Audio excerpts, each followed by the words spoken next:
It's the CalebDMTG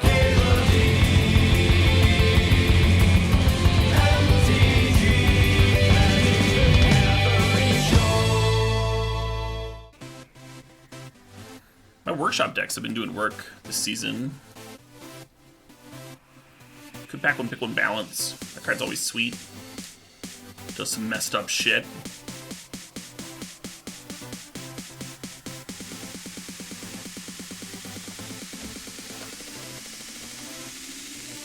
The most famous book of all time, the Bible, right? One's been around a bit.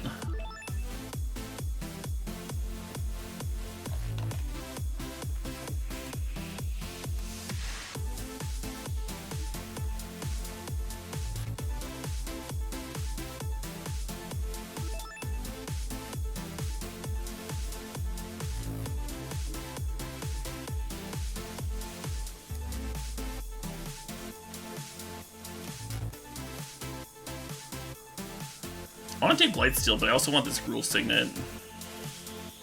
One of the issues with taking Blightsteel is you're not necessarily going to get a Tinker. Or Forge Master, or what have you.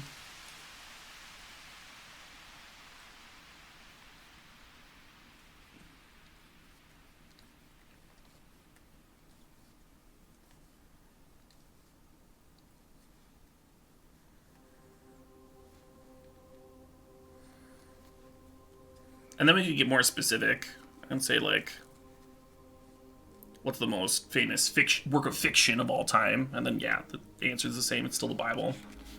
But, you know, probably knock some books out of there. Oh, Caleb, you're so edgy. What a witty thing to say.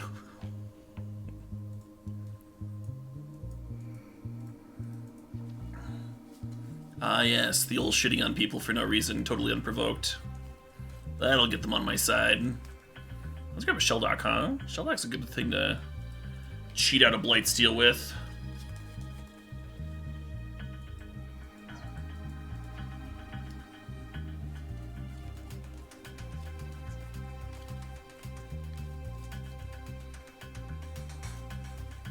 One Wormy.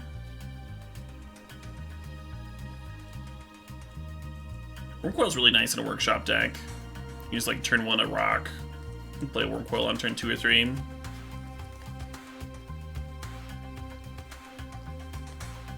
What do you do? What do you do, chat?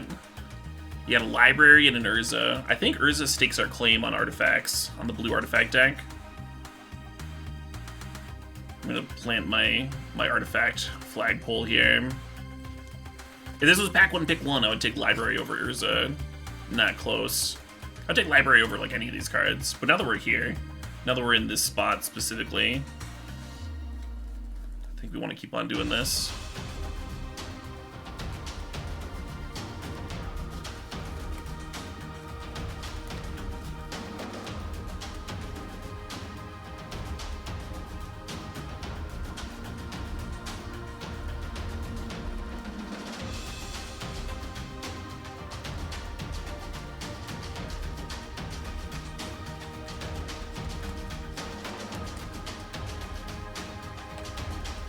I've passed plenty of libraries, usually for power or something. It is rare that I take a synergy piece over a library. You are right that Workshop usually wants to ditch its hand pretty quickly. That's like a good part of why it wins. Library is still good in a Workshop deck, of course. But it's not quite as good as it might be in other archetypes.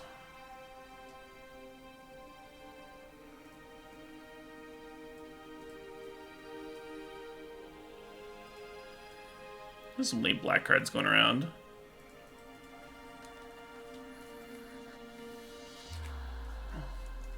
The odds of me playing Port are extremely small. Raw card. I'd basically have to be mono blue, which could happen.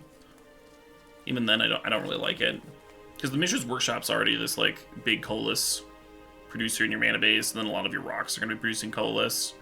And you got like double blue cards. You see what I mean?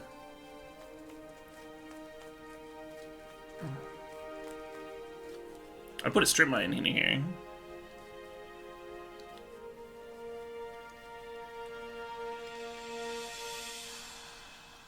Yeah, that's the other thing, is I just, like, don't draft Rich and Import very often at all. I kind of have to already be on the LD plan before I'm on board with Port. It's not like we're playing a Vile deck, right?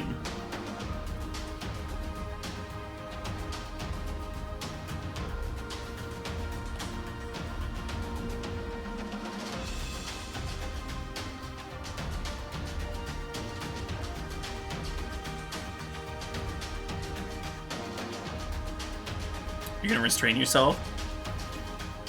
Have you seen someone play Rich and Import in Legacy outside of a Vile deck? I don't know if I've seen someone play Rich and Import in Constructed outside of a Vile deck in a very long time. We're not playing, like, fucking shit block Constructed over here. We're not playing, like, Rebel Mirrors and shit. Don't need to throw Colorless Lanceador mana base willy-nilly.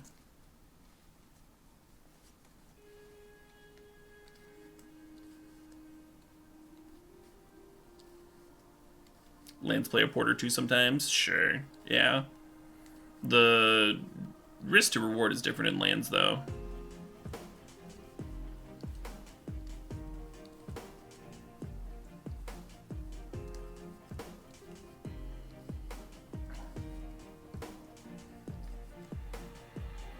You like my beard? I think my beard likes you too. I got all tingly when you complimented it.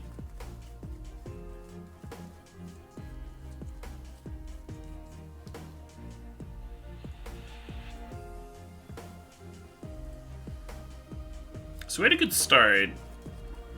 We didn't get much out of the end of that pack. A whole lot of dregs. Hello. There's another card that could fit our curve. Could fix our curve. You think your beard could take my beard? Probably. We could grab Underground Sea with the idea that we actually, like, play Duress and him to Trock and stuff. The issue with that is that black cards aren't, like, really artifact based. Let's grab Emery.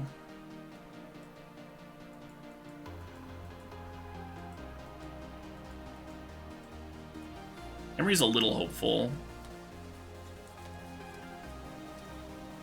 but it should be good.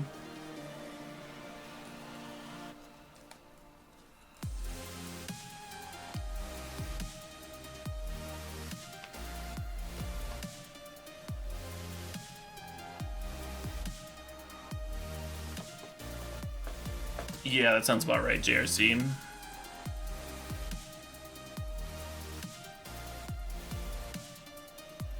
Certainly could use a Signet or 4. We missed a couple in the first pack. They weren't blue Signets, though.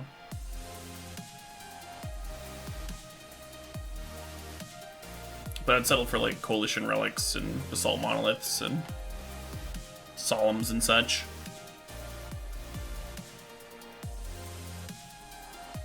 Do we settle for Metalworker, or do we take Everflowing Chalice? I think we take Everflowing Chalice and try and wheel the Metalworker. Metalworker is super good off turn 1 Workshop. That's like the one spot that I like it. But it does wheel a decent amount of the time.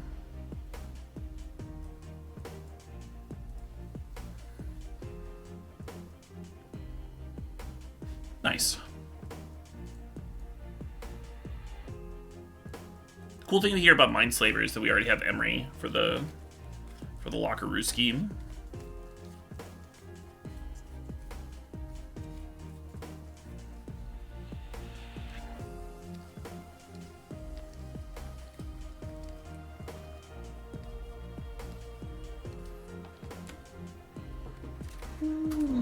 You're right, Academy would be good.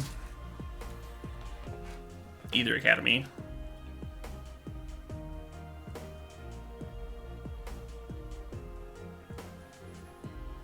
You never get this deck to work? Yeah. I mean, usually it's a 2-in-1 deck for me, but we've trophied with it a couple of times so far this season. Just been performing for whatever reason. If we were playing white, I would like to Fairy over Impulse. We might be mono blue. I'm just going to take the Impulse. It's a fine card.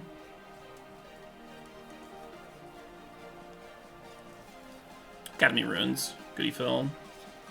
Yeah, the Umbrella Academy.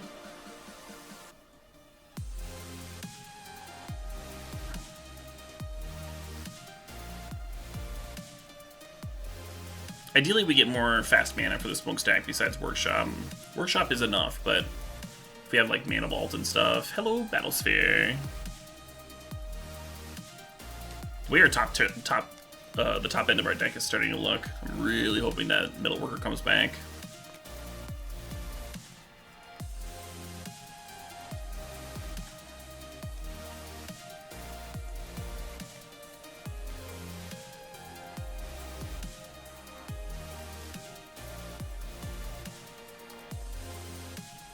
No, we're not throwing Welder in here as the only red card with no fixing for it. Why would I do that?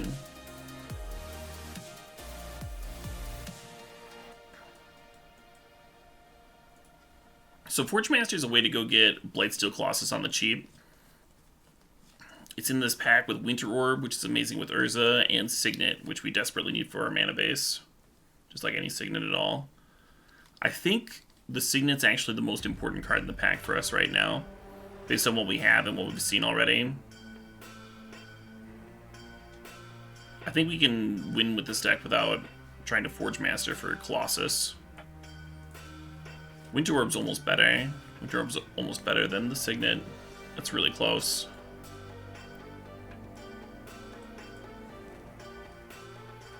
I want stuff that I can play turn 1 off Workshop though, or if I don't have Workshop, I want it to fix my curve. And Signet does both of those things. And Orb doesn't really. Orb's kind of just a combo with Urza. Which is still great.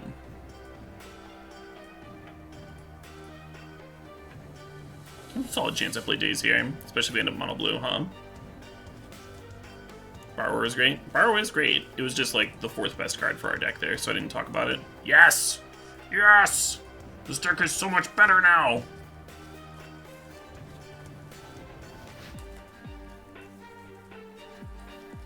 Yeah, we're probably only playing the Blightsteel if we have a Tinker at some point.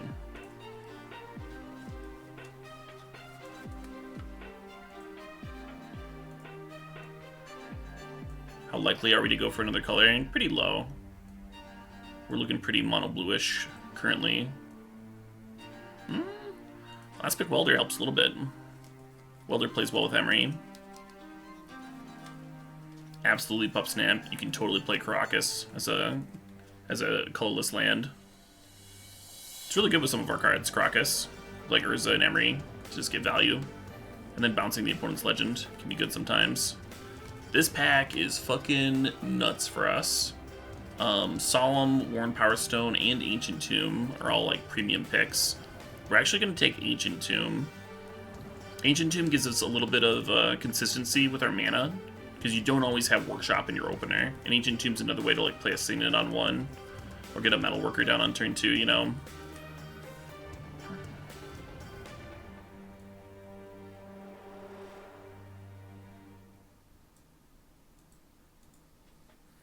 And here we're just going to take the Tolarian Academy, rather than try and wheel it.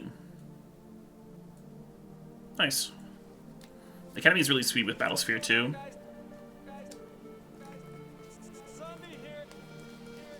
There's a chance that we get the Worn Power Stone back out of that earlier pack. Palancron can make infinite mana with Tolarian. I don't know how much we care about that. Let's grab that, sorry.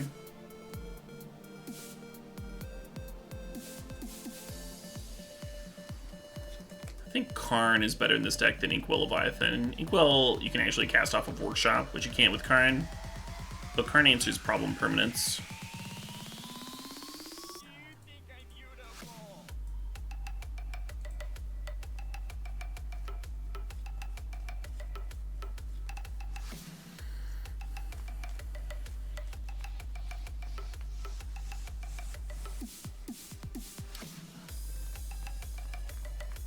Interesting.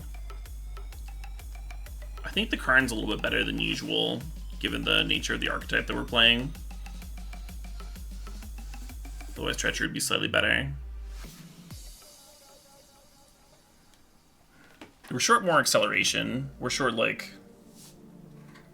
mana vaults and mana crypts and soul rings and all that shit for, like, a truly busted deck. Even, like, more signets would help a lot.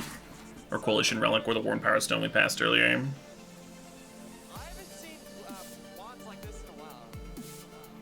Control Magic plays well with Smokestack. Take their permanent, have another permanent to sack.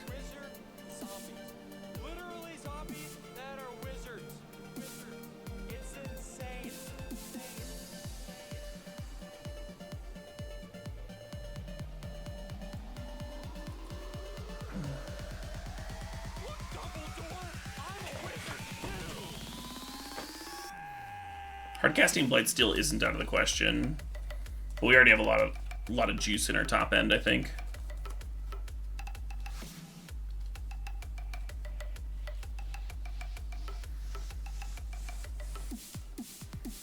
Yeah, we need like 5 more playables. Shouldn't be too hard.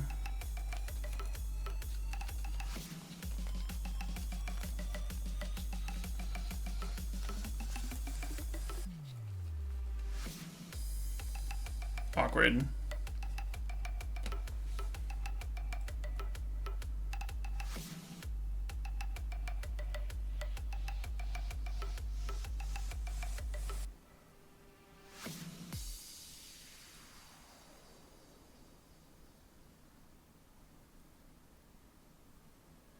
Double awkward.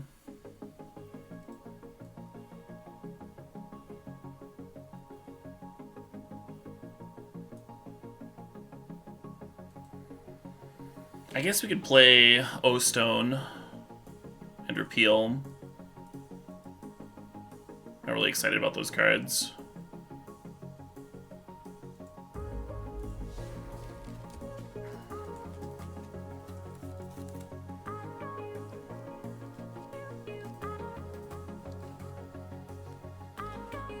Yes.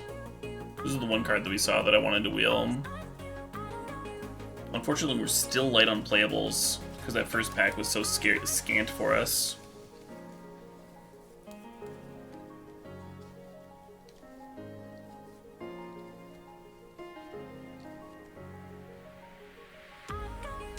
You don't think this is the strongest deck I've ever drafted? Well, I've drafted a lot, so that would be hard.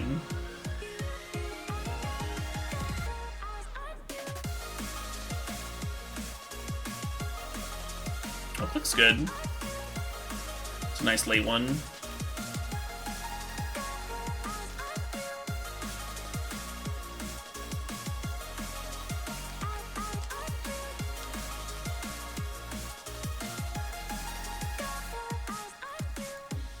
Yeah, I think overall we have like a fairly average deck for me, I think.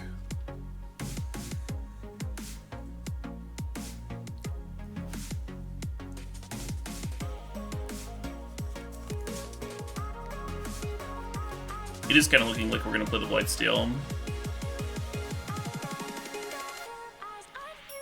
You wonder what the strongest deck I've ever drafted is? I've drafted some pretty nutty Storm decks. It's probably one of those.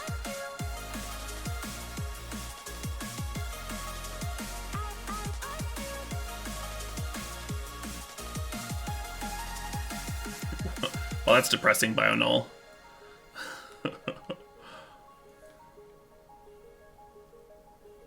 Sword, yeah. We could play the sword. It's kind of bad here. I almost wonder if Lotus Bloom's better. I like the sword a little bit better if we had like a creature lane for it or whatever. This is not very many creatures, right? There's like a vanilla click that carries a sword well. I guess Karn makes tokens.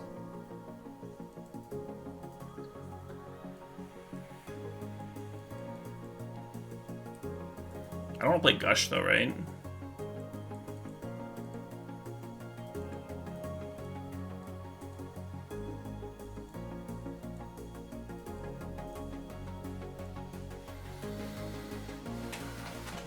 Yeah, I think these are all options for our last slot.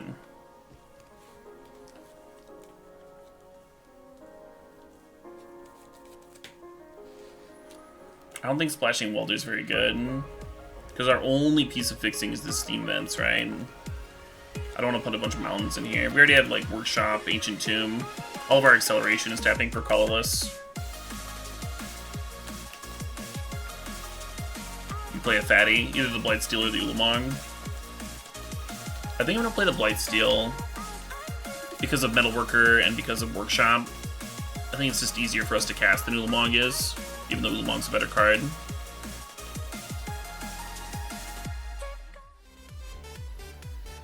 So the deck is current. Got my delicious rum here.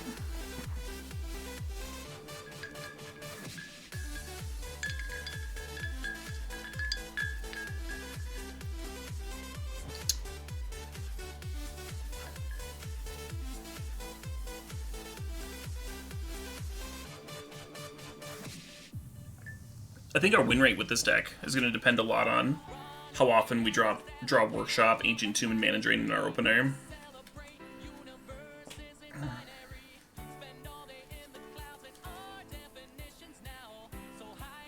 Hell yeah, Drotch, hell yeah. I need to have a clone. I need to have a clone Caleb, so there's just never breaks.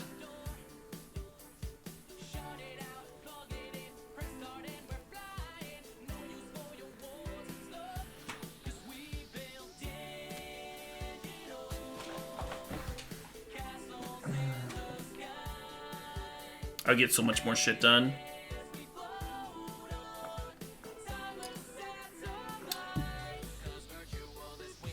Read a lot more books.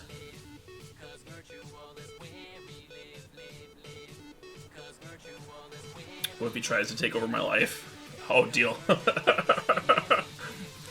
I'll just become a vagrant. I was just keeping the life warm for him. Like a seat heater.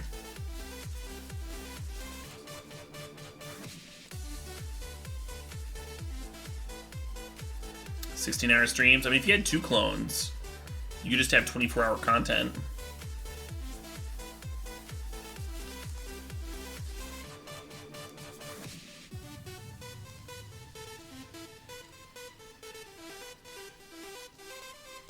About to get raided? Oh no. Now I'm scared. Quick! Turn off the stream! I hope we can get an opponent sooner rather than later. Ooh, sooner it is.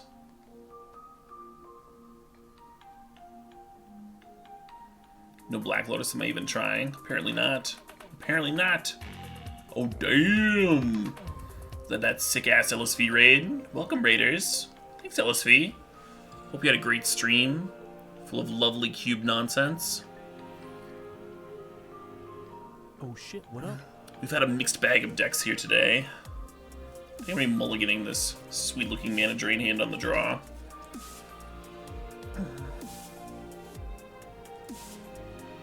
I do remember that LSV. I do remember that secret bar in Hawaii. It was nice to see people. We should do that again sometime. Randomly bump into each other in Hawaii by happenstance and go to a speakeasy and get very secretive drinks. God. This hand... well, this hand seems less scary. I mean, it does look so much worse. I don't go to 5, though. I'm 5 averse.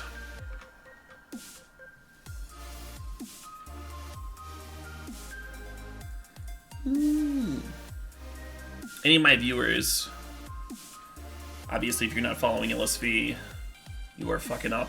You should absolutely be. The greatest of all time streams here on Twitch and streams these awesome vintage cube formats just like I do. What's up, Gabby?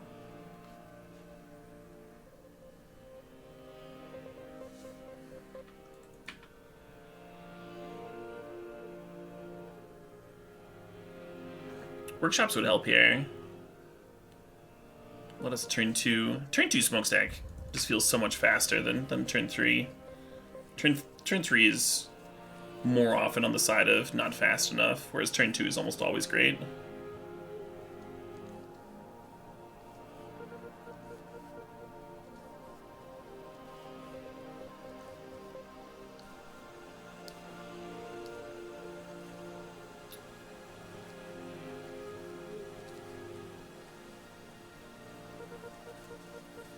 Yeah, Goody Phil. Both of us were on random vacations, and we found out that the other person was also in Hawaii, so we just met up for drinks one night. I say the other person, but there were 4 of us, of course. You always see me playing Smokestack. I think I play it a little bit more often than most folks. I'm much more excited to play it in workshop decks, like what I'm doing right now. We could top deck a workshop here, still play it on turn 2.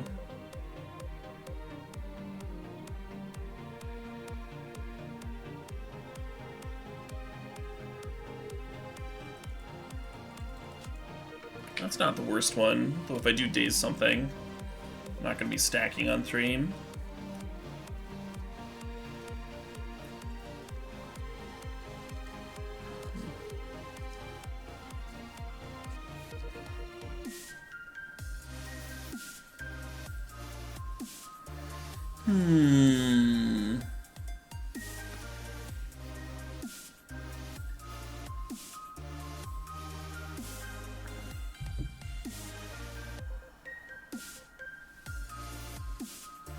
Univault's interesting.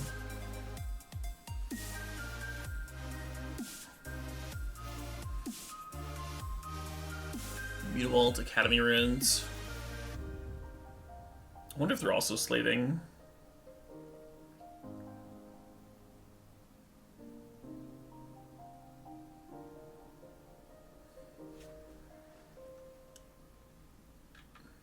Can't daze that one. Note the repeal floating.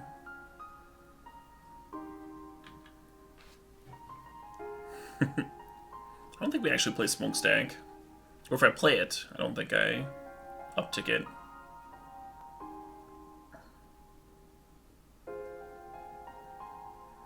What's the highest viewer count the chat has ever been?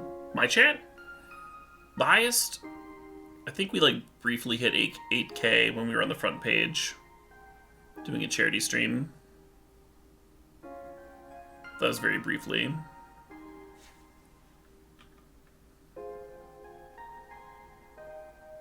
Yeah, we need like a control magic for this Emery or something. We already have the Mindslaver.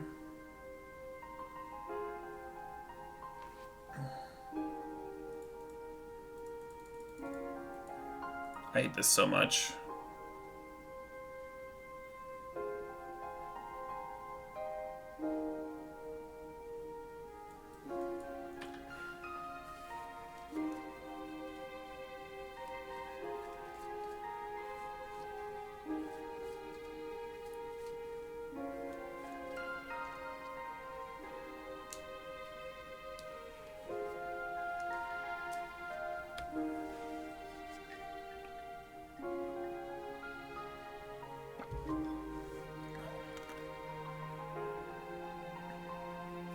I don't feel good about this game at all.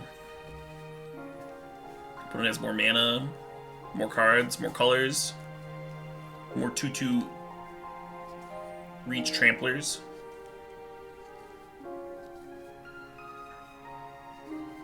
How do you get it to look like this? Magic Online? Magic Online always looks like this. Are you used to playing on Arena or something? Why Emery over the Signet? Well, the reason I bounce the Emery is because if I let them untap with Emery, they will tap it to target one of their artifacts in their graveyard, and they'll be getting value. By bouncing the Emery, I've basically fogged it. I've fogged its activation for a turn. I didn't bounce it because I thought it cost more than the Signet. That wasn't the purpose.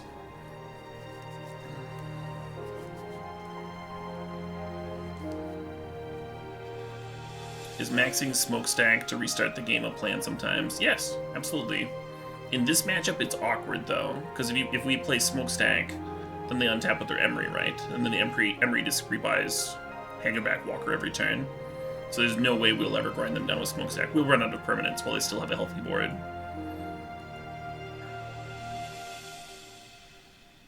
So it's not going to be that kind of game, this game.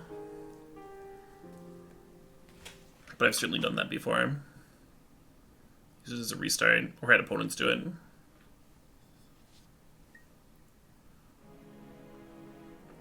The mana base does look like a Golos deck, doesn't it?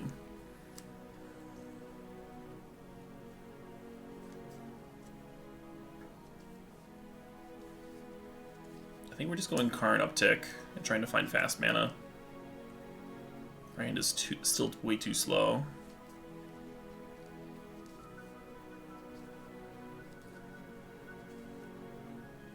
Just a regular Valky? Yeah, that resolves. You've successfully created a 2-in-1.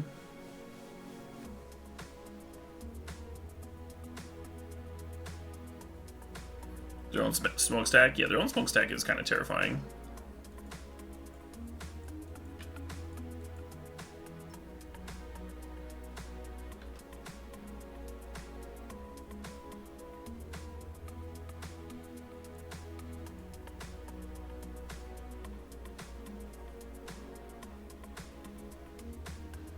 How do I read opposition? I used to read opposition a lot higher.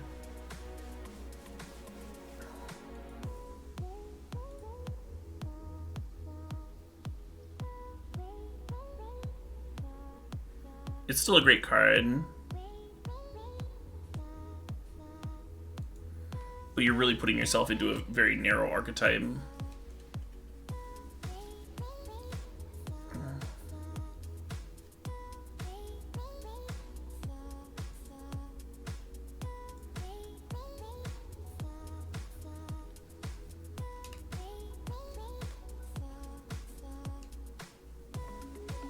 Looks like they're deciding between giving me an Impulse or a Everflowing Chalice. Is this one more fun? What do you mean by this one? Magic Online?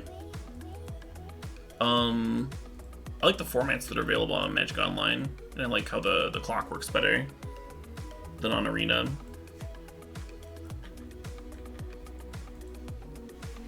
But fun's kind of relative. A lot of people prefer MTG Arena.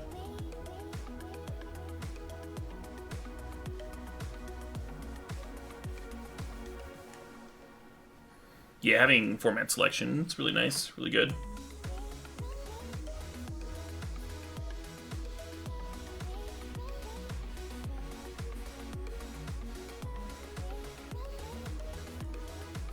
I'm not sure if that's true, Whisper Meme. I've played a lot on both programs.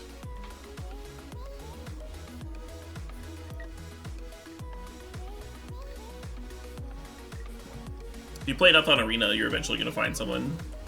You're eventually going to be in a group where people are roughly your skill level, right?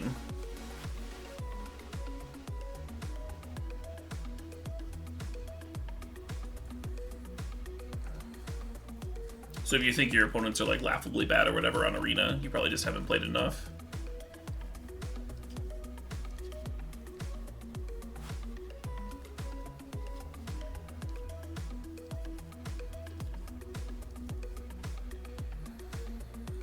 Yeah.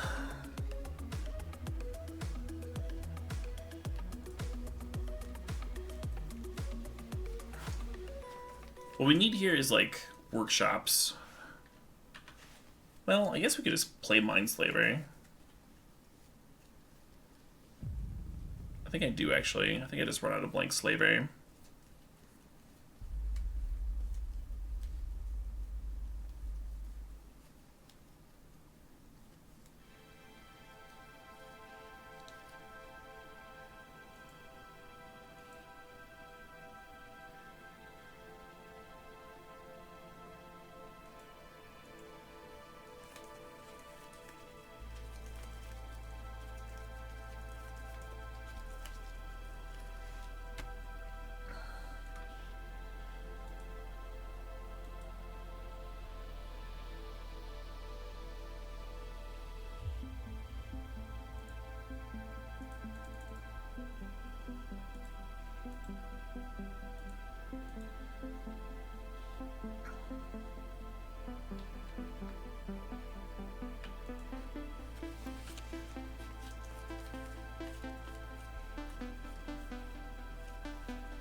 Oh yeah, glad you're enjoying Elm School Runner.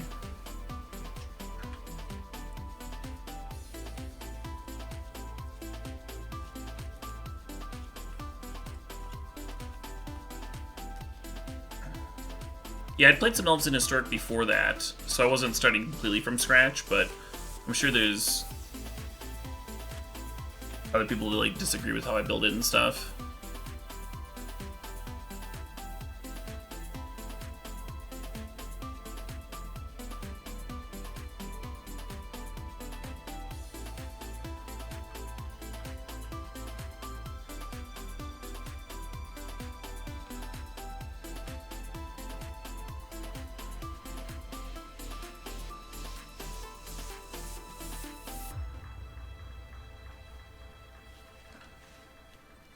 There's a few different cards that we could draw to Mindslaver them. We'll see.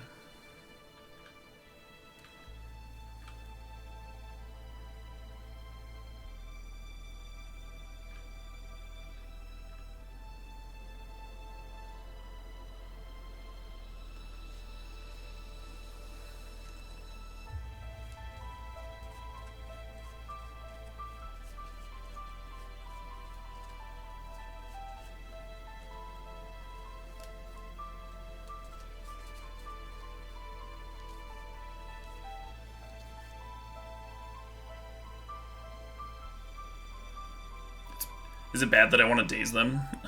I don't. I don't even want to mana drain. I just want to daze this so bad.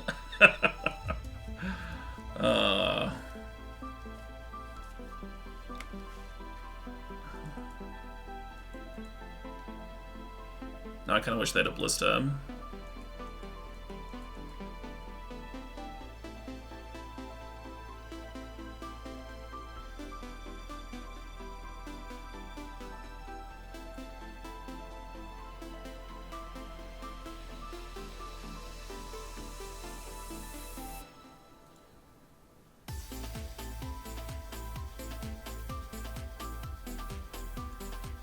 I guess we could Impulse now.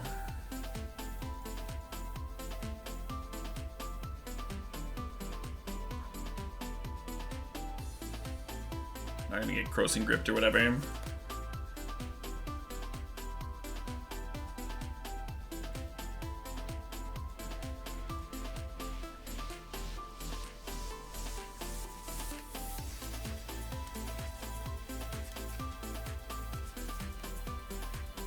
Still cast Ballista. They don't have a Ballista. They have a Hangerback Walker. So I was saying, I wish that they had one. Wish that they had a Ballista for me. So because we get to stack their Smokestack triggers, we can stack it such that there will be a 1/1 counter on it first before we choose for them to sack. And then I don't know if we're going to sack like Smokestack plus Emery.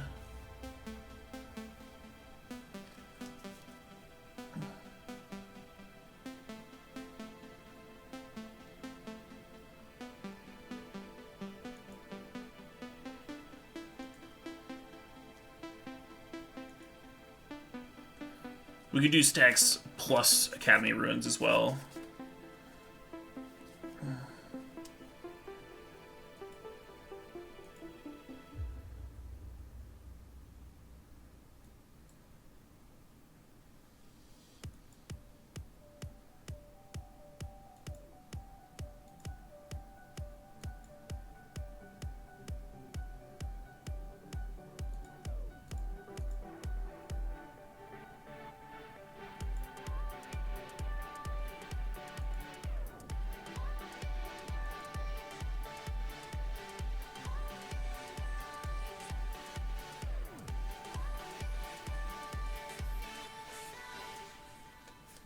One more thing, maybe the Recall. Usually decks with Recall want to flash it back if they can. They might have a Snapcaster in there or something.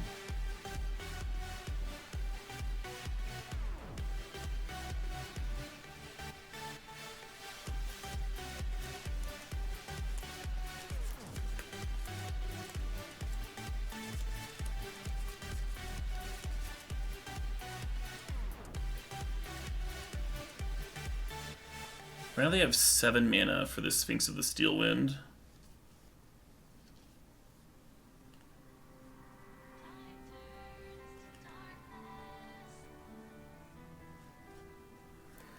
I'd be so much more excited about them having like a Wasteland or a Strip Mine here over the Field of Ruin.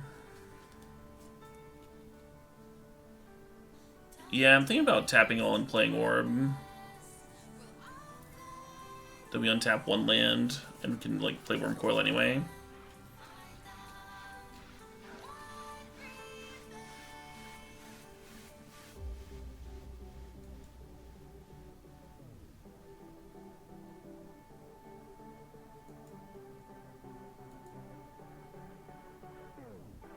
Oh, it says 1 remaining now. Okay, so I won't lead to Orb. What else? We could get a land and then play the land.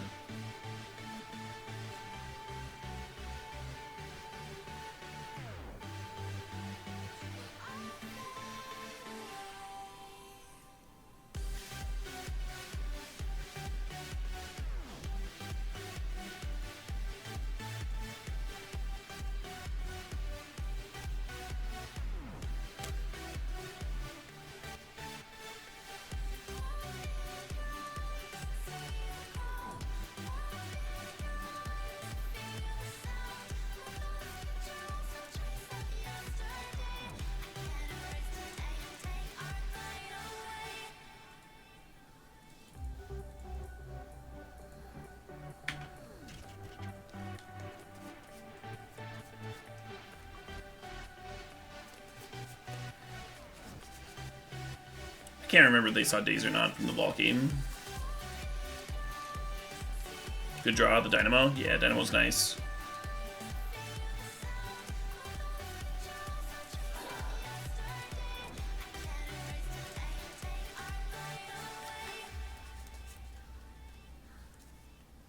They did see Days. Cool. I mean, it'll take them a while before they can even cast anything.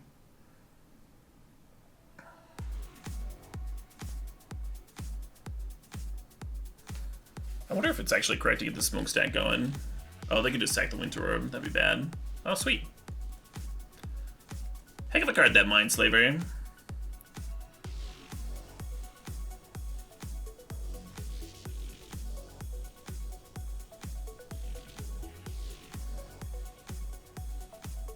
I kind of want to splash for, like, either Disenchant, because we have a Celestia Signet already, or, like, maybe the Goblin Welder.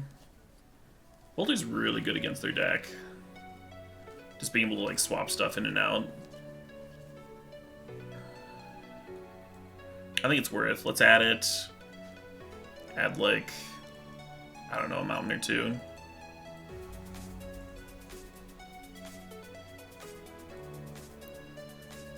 And then I don't know what we cut for the Welder. Maybe Vendilion Click.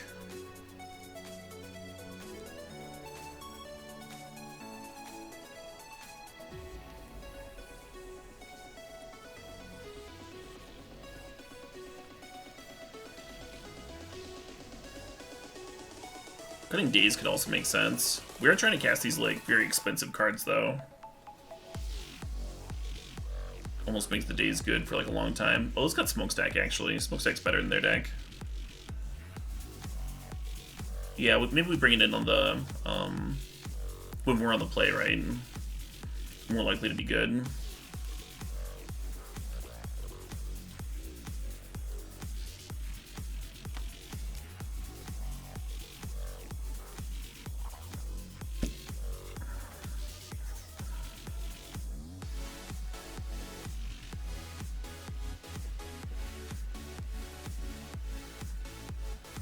Three red sources seems so sketch for Goblin Welder.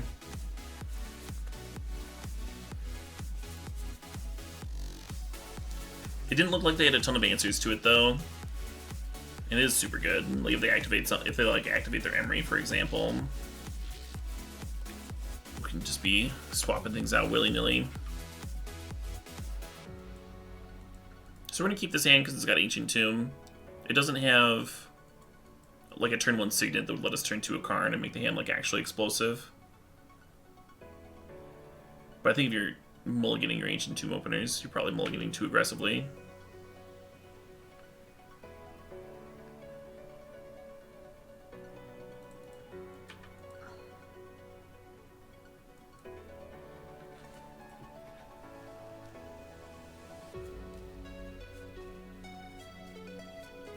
The reason to play out the island first is so if you draw Mana Drain, then you'll have Mana Drain up on turn 2. I've been him to Teract a lot today.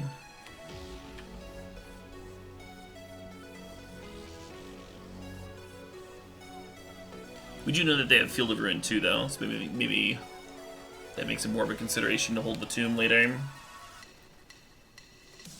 Maybe.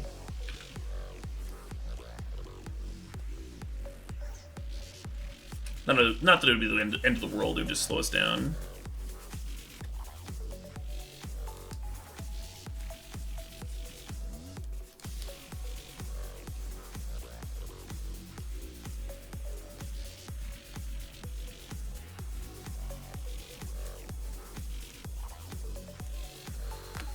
Too bad they don't have a permanent for me to hit. Because then we could float, cast.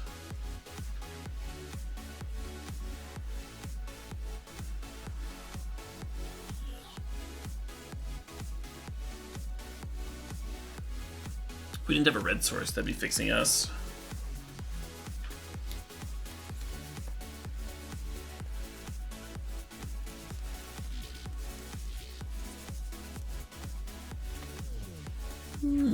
It's not the worst.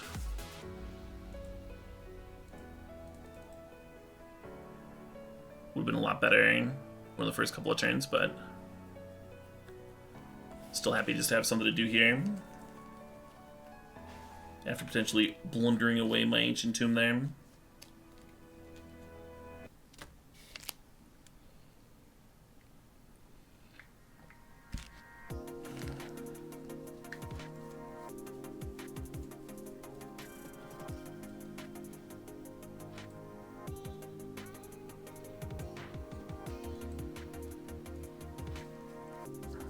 I just want to draw cards.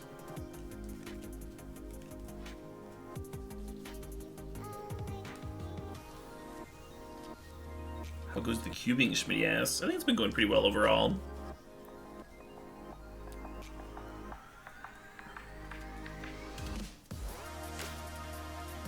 This is our second Workshops deck of the night, I think.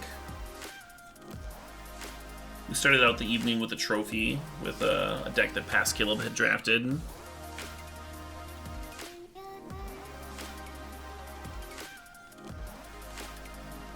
Now here we are in the wee hours of the night. We scrubbed an evens only step. Yeah, trophied with a blue-black creature deck. And then had a couple of 2-in-1s. I say a couple. Was it 2 or 3? I don't know. It was a lot. As I do. Past Caleb's a really good guy. Nice. Yeah, the last 2 past Caleb decks in a row have trophied now. Good evening, Joe Bags. Hope you're having a good one. I almost feel like Karn should be making tokens to pressure that Duretti.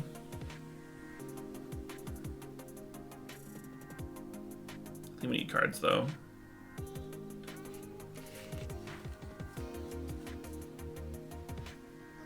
Any time walks today? No. We had a Bant Mentor deck with time walk, but I think that was yesterday. That deck was sick. Wait, no, the blue-black deck, the creature deck that we started the day with. That deck had time walk in it. Yeah, I remember because it had Snapcaster with like 3 or 4 spells, but one of them was time walk, one of them was Thoughtseize, so it seemed fine.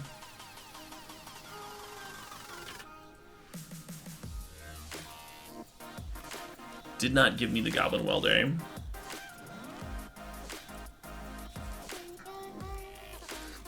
Would I ever do a 60-card stip? I mean, I have before. The last time I registered 60 cards in Limited, though, it wasn't a stip. It was just for funsies, just because we had enough playables. It's a fine meme, if you have the cards for it.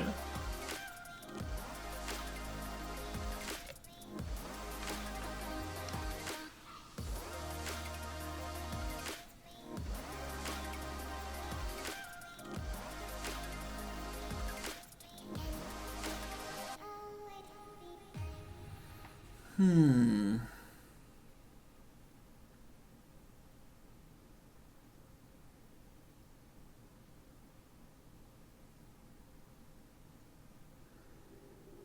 think I like going Goblin Welder Go, and then if they don't interact with that at all, we can like commit the Duretti on their upkeep. Oh, they're doing something. Interesting. I wonder if they're setting up mana for an Eldrazi. Or maybe they're just expecting to weld out the Monolith with Duretti for Wormcoil Engine next turn. Maybe that's the plan.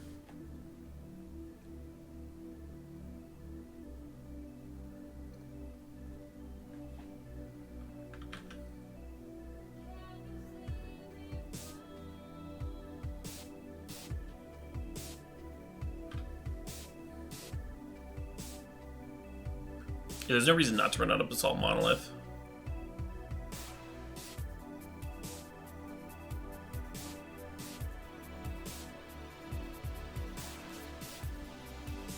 They could even untap it here.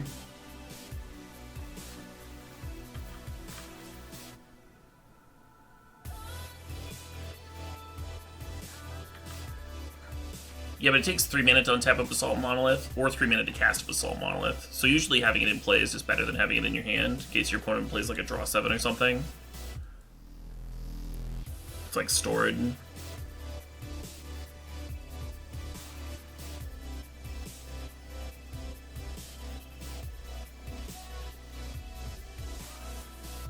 We have no way of tutoring for this Blightsteel Colossus. It's just like in our deck.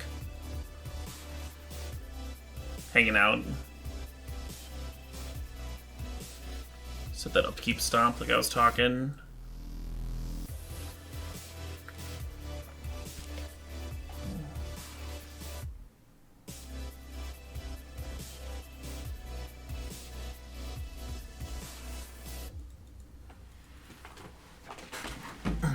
Is this game 2? I believe it is, yeah. It's game 2 and we're up a game to Refi. So if we won this game, there would not be an issue of the opponent timing out.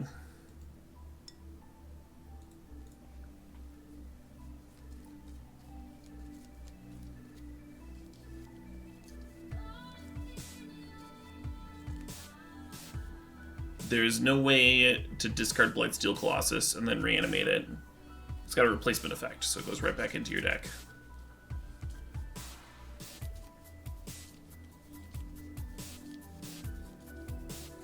You prefer committing on the draw step? That might have been better. It's kind of happy just to get it off the board.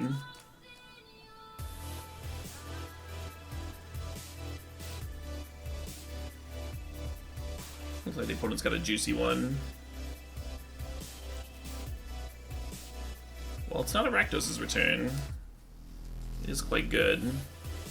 It also punishes us a little bit for not making Karn tokens.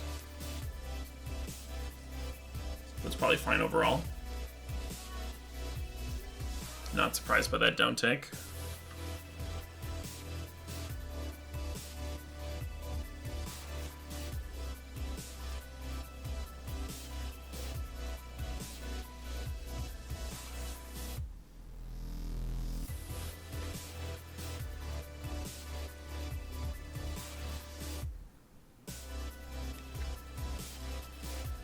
Probably supposed to down tick here too.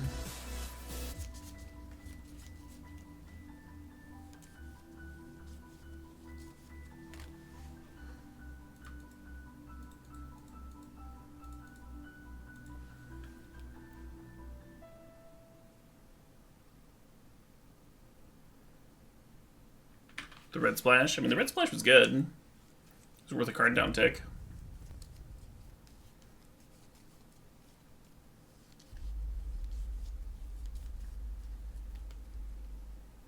Once again, kind of wondering if I should have just made a Karn token. It's always hard for me to tell with Karn whether drawing cards or making tokens is correct. Usually if I've got like a super explosive hand, it's obvious. It's like, okay, well, I'll make a fucking 5/5 and dead you.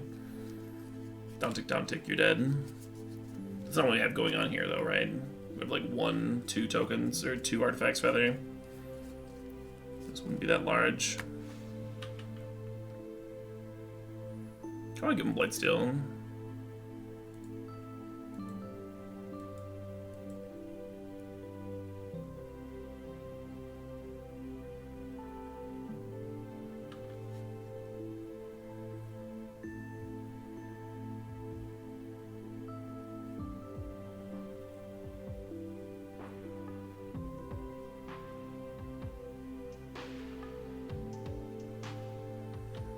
Exile, huh? Alright.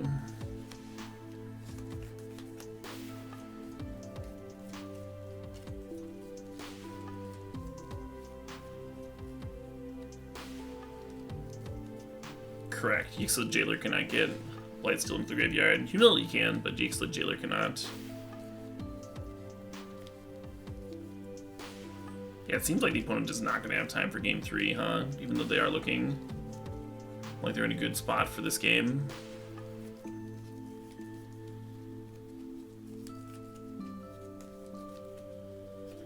Yeah, this is game 2. They haven't disconnected, I don't think.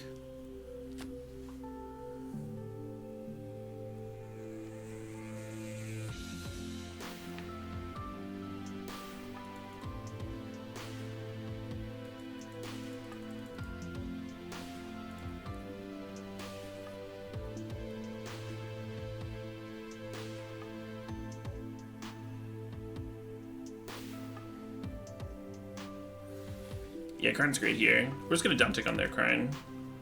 And they have the onboard. Stirring Wildwood to potentially clear mine, but I'm gonna down tick and make a 2/2 to potentially chump. See what they do.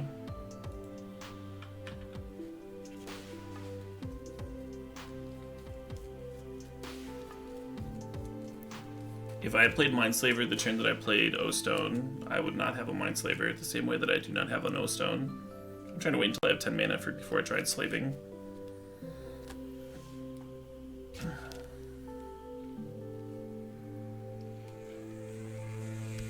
I don't mind losing Mindslaver if you've got other ways of losing the if you have other ways of winning the game. So like if you run out Mindslaver and if they don't have a removal spell, you get to win by activating Mindslaver. If they do have a removal spell, you just like play the next thing, right? You play your 7-drop or your 8-drop. This is like part of your chain. That's not what this game was though, right?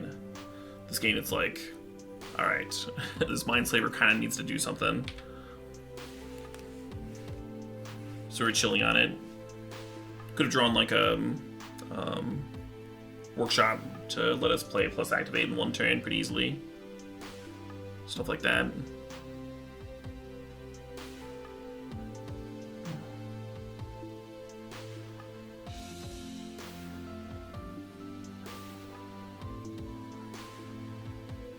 Yeah, they get a Worm Coil, but we just control magic it.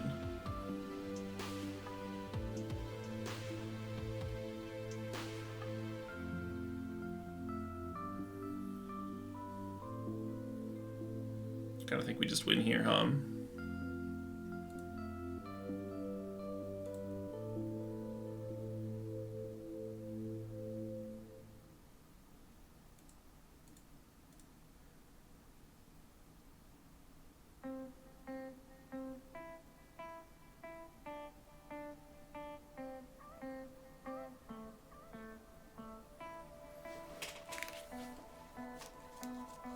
A lot of people try out Magic Online when they don't play like a ton of the program anyway. They like get into it for Vintage Cube season. I think that's fairly common. I'm just happy to have opponents.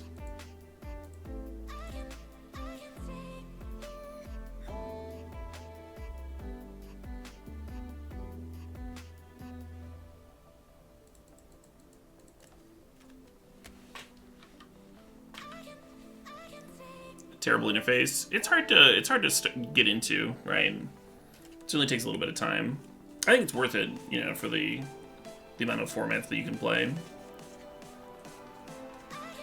But I can understand why some people They take their time. The first time I ever activated a Grim Lavamancer on Moto, I was playing against elves in Legacy, and it was super important that I kill one of their 2 elves so they couldn't untap and kill me.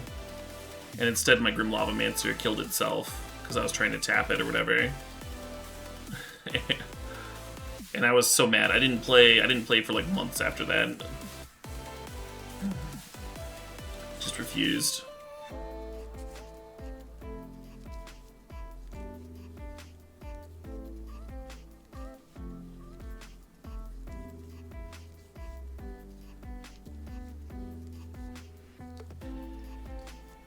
Sure, yeah. Yeah, everybody's got different internet and computer situations too. And Moto is a memory hog. Sometimes people lag. You don't know how to use the Rakdos already? Oh, that one's easy. You just play it an uptick, and then when they play something worth killing, you kill it.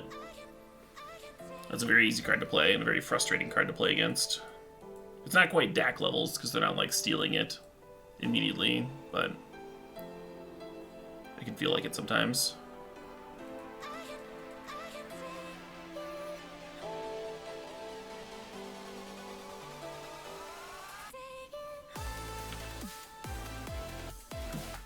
I like to say because we have the Mishra's Workshop, but we don't have a lot of the middle cards, right? And, like, we need Thran Dynamo or something for next turn. I've been dazed. Oh no.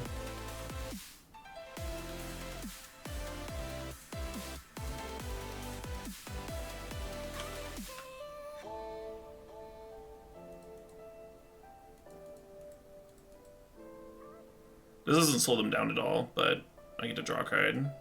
If I drew like a Signet or something, I'd be pretty happy, because then I'd be able to play the Worm Coil a full turn sooner, right? Or my own Warden Power Stone. Wow, Mox Jet, how lucky.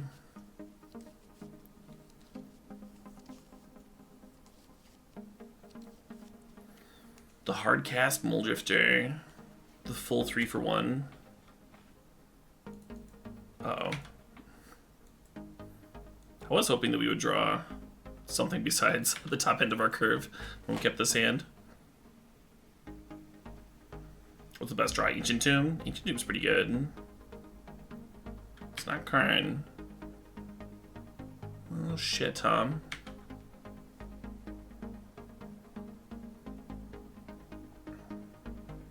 Any land at all lets us try and Worm Coil.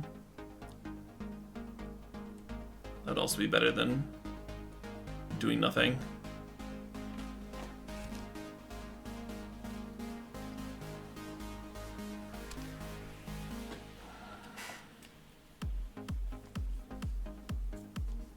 Imperial Recruiter got a Valky, God of Lies. That's kind of hot. Just go get a fucking 7-drop.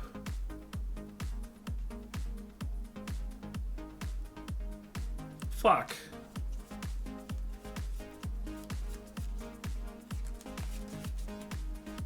How would we beat a goddamn Valky?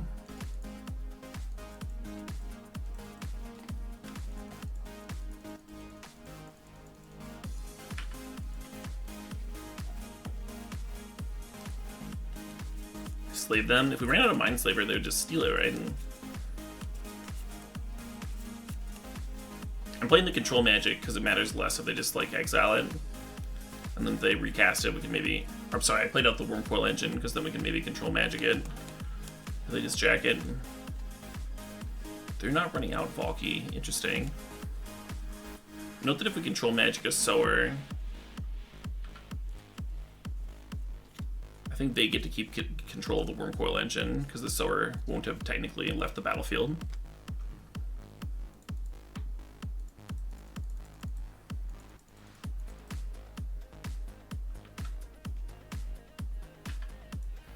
But we could Control Magic the Worm Coil again.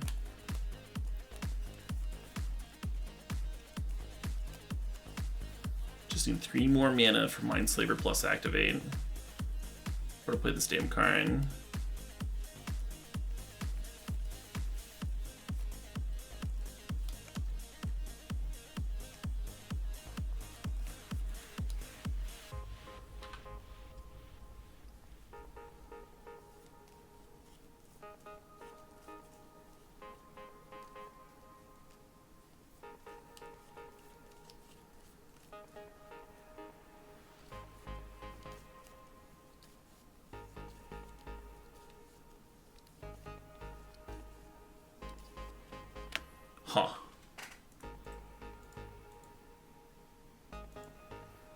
Just the Imperial recruiter staying back is interesting to me. Kind of implies that they've got an answer to another token, yeah.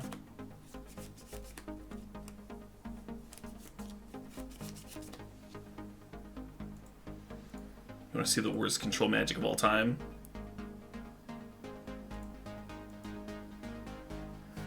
I don't. I don't want to see it at all. Oh, man.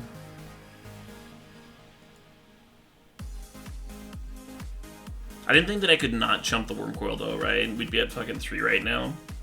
That'd be a hard game to win.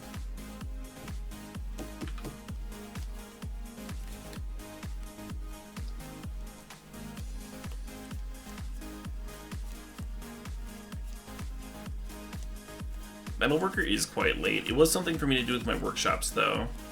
And it could potentially get me to Slaver mana if they don't answer it. They have answers, though. They certainly have answers. Rebuy Recruiter. Yep. They're going to cast that Recruiter? I don't think they are. Don't they have lethal here? If they'd flashbacked Firebolt to kill the Metalworker before attacking. Loosey-goosey. I mean, they have this game locked up regardless, so it doesn't really matter.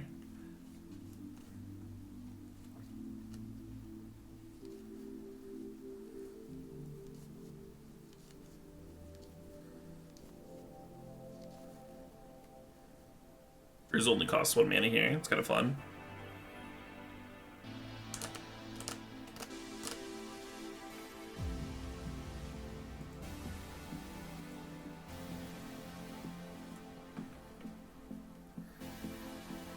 Well, that draw didn't quite come together.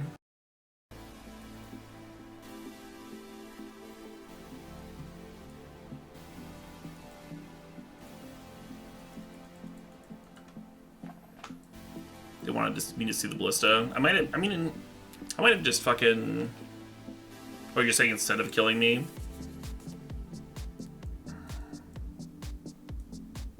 I don't know. Commit on Sword would not give me a chance, your octopus boyfriend. We knew they had a Ballista in hand. We were at 5 life. They had a bunch of attackers.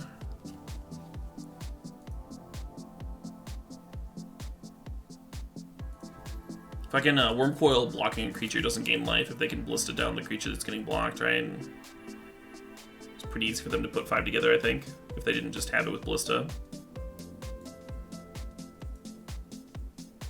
This is the sort of hand that looks like it could be fine for a different deck, but it's really not fine for our deck. Like, we kind of need to be powering stuff out. This is much better.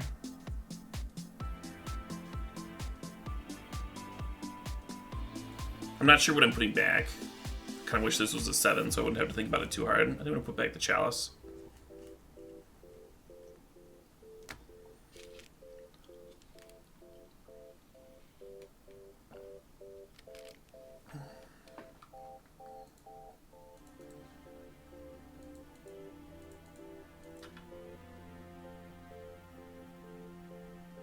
You think they were playing around Force Negation? Maybe. Or maybe they wanted to see if I was going to play cards. Give them more info. No idea. They could have just missed it. Sometimes it's easy to forget that you have a shock in your graveyard. I like popping out the opponent's graveyard when they've got a card that they can flashback, so I remember it. Or if it's just like right here, it'll just be highlighted anyway, but still not crazy to forget about.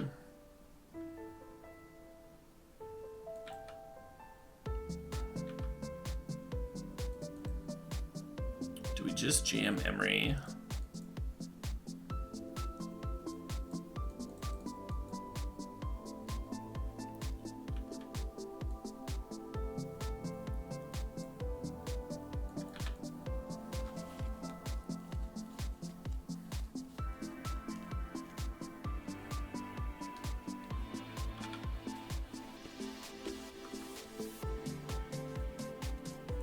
Gonna pass here.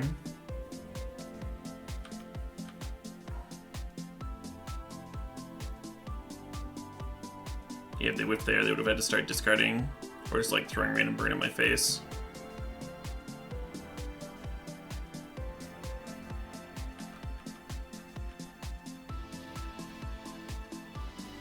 Been an oddly slow game.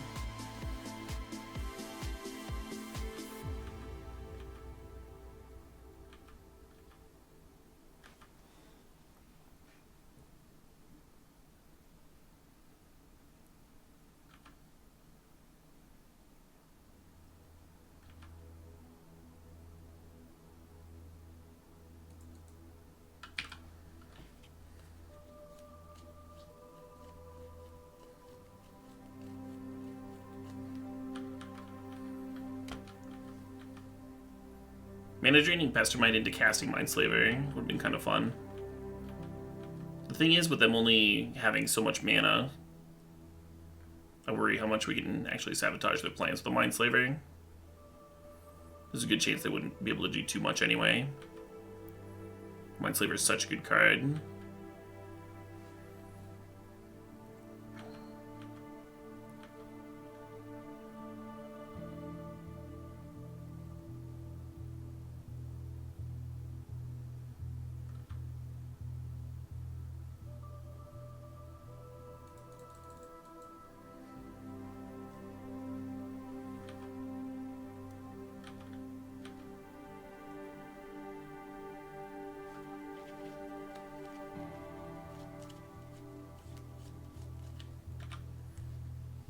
Yeah, I was also surprised that the Imperial Recruiter got bulky.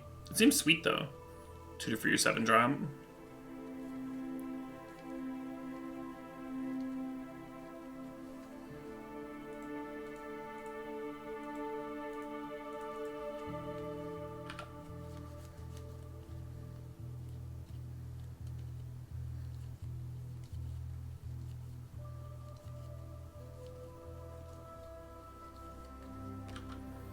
Well, I'm certainly into this.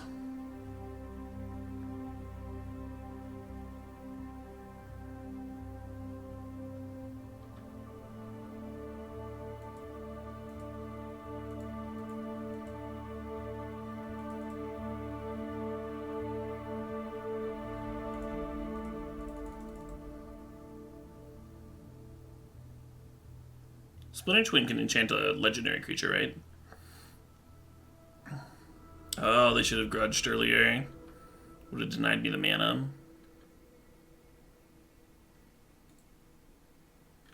Yeah, I know Kiki Jiki can only target a non-legend. I guess Karn's better. That kind of makes me want to, like, pass. Like, deal them 1 damage versus the chance of catching them with Splinter Twin in their hand to, like, throw on the Urza. And then I could activate it then. I'm just gonna pass, yeah.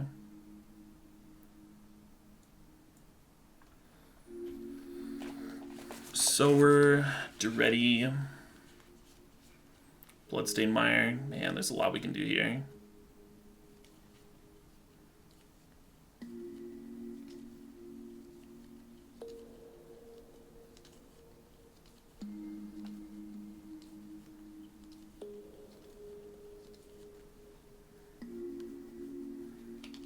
Bloodstained Miring and Recruitering would let me have Karn next turn.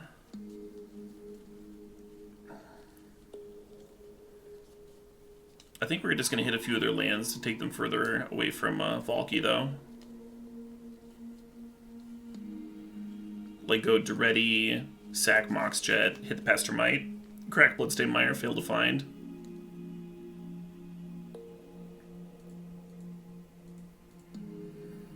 I guess if we're doing that, we should lead on Imperial Recruiter, huh?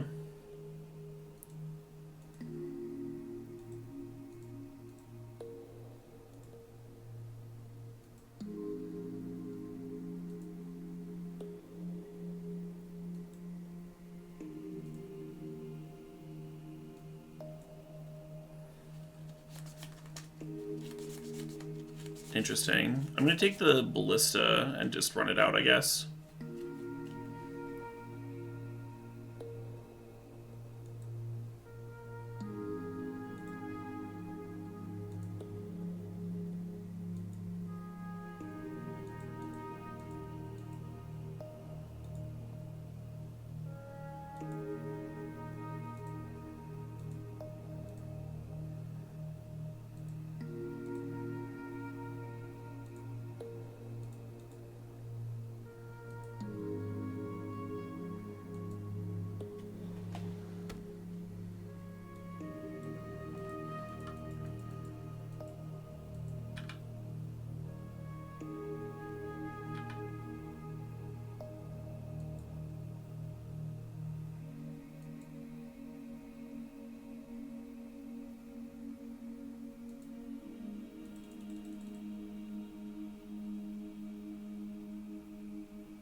Oh, can I multi-kicker this? I guess I'll find out. Yes.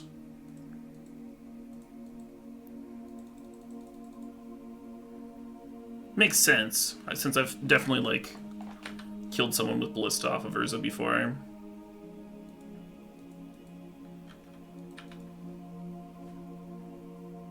It is a Karn under Sheldock. We can do it next turn, maybe. What I'm going to do here is see what they do. And I think there's a really good chance that we play O-Stone off of Workshops, blow up the world, and then get Karn down. An uptick on their head. If I'm the opponent, I like getting the Urza off my side of the board, which involves playing out the Sower. And then all we have to worry about is Valky, but it's the last card in hand, so now Karn gets it.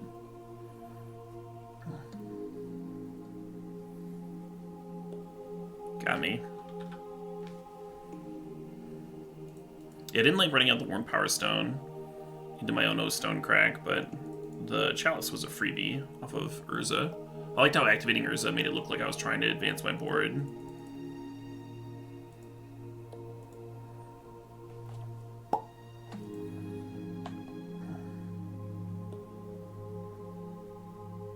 Oh shit, what up?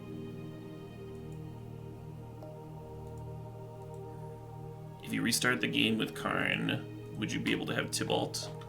I don't know. I assume it would be like the face-up side of the cards. Hey Ryu, thanks for 8 months. Ryu says another month, another Twitch Prime sub for some awesome cube. Hell yeah. You're saying Ballista doesn't work? Okay, fair enough. Fair enough. Not the same thing as kicking.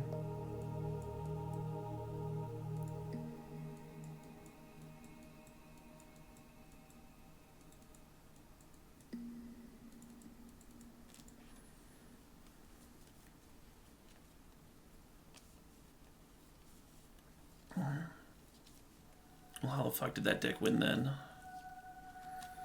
Maybe it had to draw into Ballista.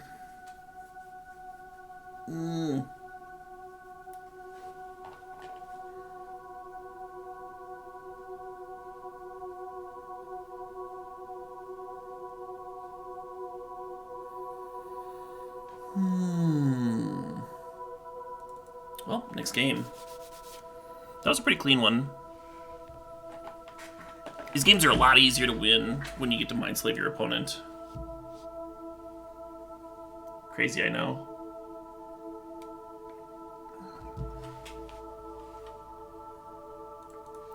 We lost a hand like this earlier. That was like right when we got the LSV raid. We had a hand that was almost exactly like this. Maybe I should have mulled.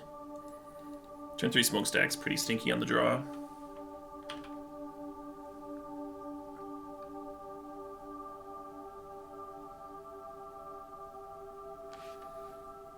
And the opponent's got a good one. Yeah, should have got a 6. Keeping this 8 on 6 is a lot more... What's the word? A lot more justifiable than keeping it on 5. You mulled a 6, you have a chance of having like Ancient Tomb or Workshops in the opener. And actually doing something. Getting out Worn Power Stone here.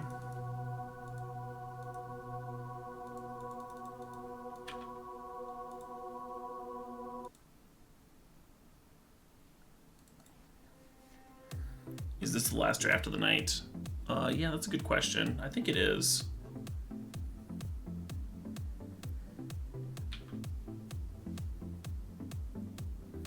I don't know. I took last Sunday off, I think. I don't know if I should take off tomorrow or the day after, or neither. Both. Oh no, they targeted their jet. I don't think they wanted to do that.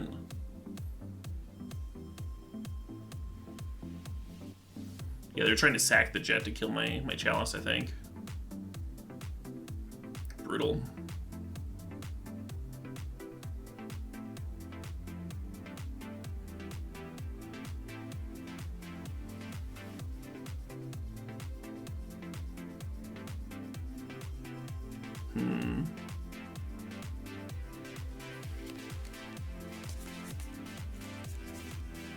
We have this commit to memory, is what I'm tanking on, like whether or not I want to try and like commit the Duretti.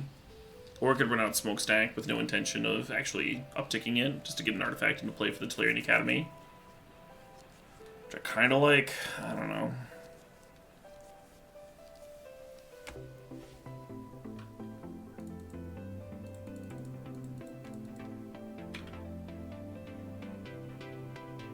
Nice, Avison.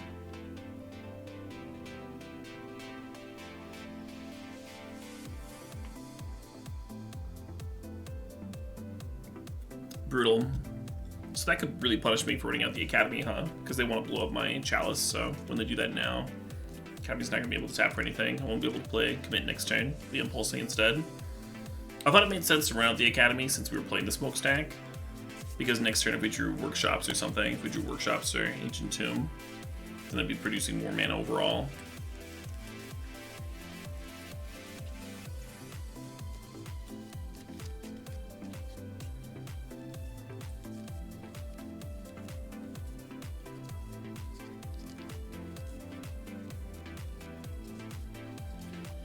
Oh, they targeted Jet again.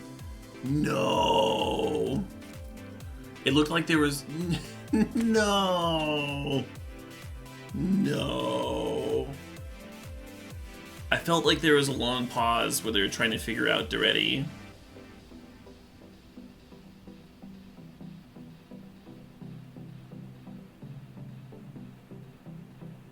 What is their plan? I think they keep trying to kill my Chalice, and they keep on hitting the Jet. You think they were intentionally binning it to hit Jace? Well, if they were intentionally binning it, they sacking it to kill my Chalice also puts it in the graveyard. It doesn't need to target itself to go to the graveyard.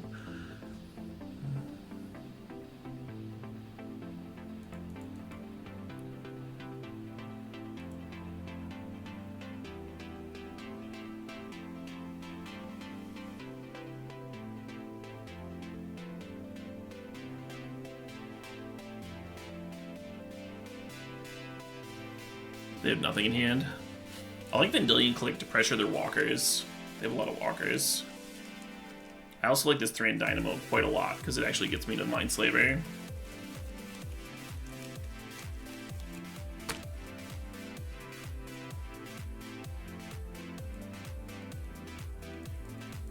Just anything but the days, huh? I don't think I want to click them on their draw step. Because they're Jace. And their Firebolt. This might just not work.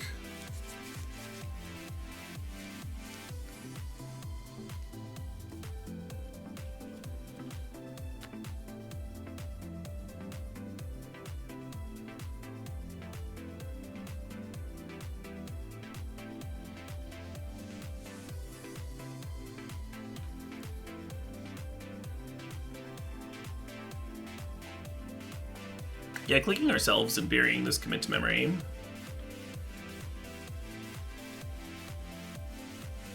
Well, that's all terrifying.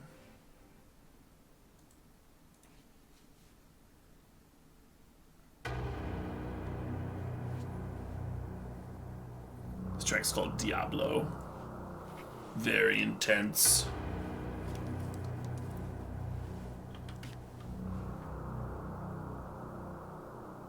I think I'm gonna click them now.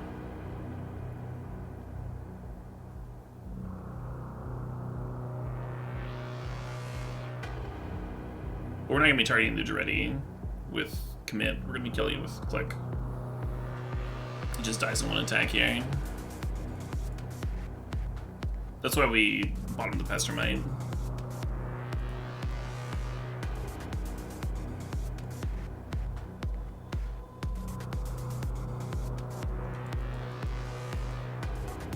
Hopefully taking that Karn doesn't burn me. I'm tapping red mana now. Fuck.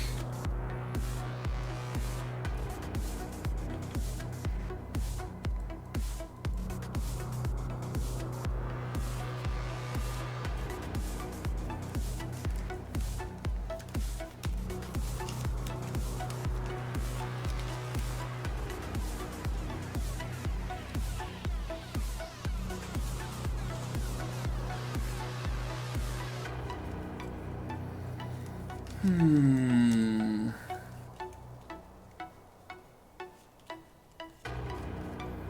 could play Emery and just pass the turn with 4 up.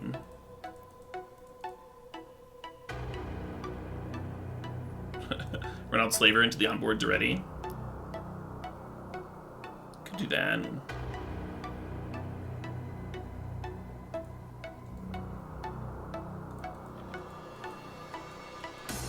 I guess I'll commit the Duretti so they don't just kill Emery.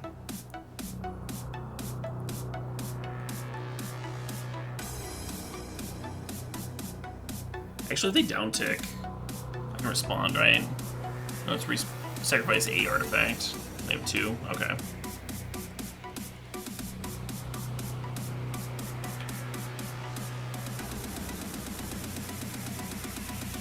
So they can just uptick Karn and find the Duretti again. But we can give them the other card potentially.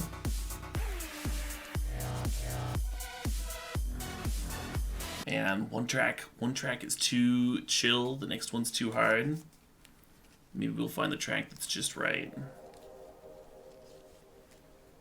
Nope, this is also too soft. Oh, this is some potential here.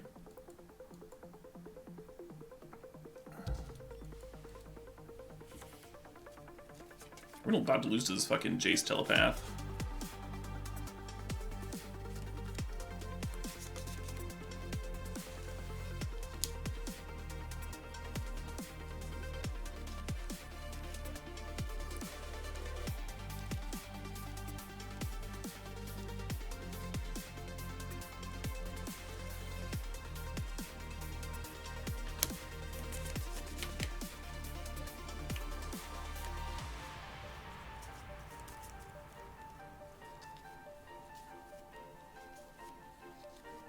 What's up, Dr. Dylan?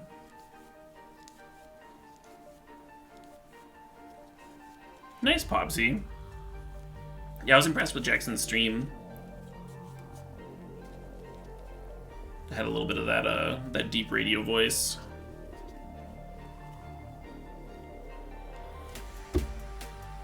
And I thought he had a good rate of play.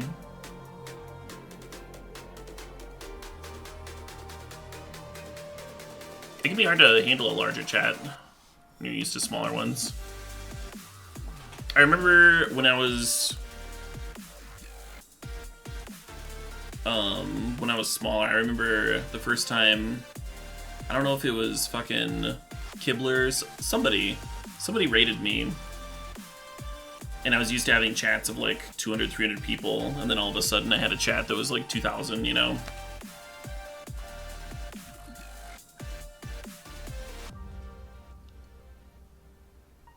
This is a completely different skill set.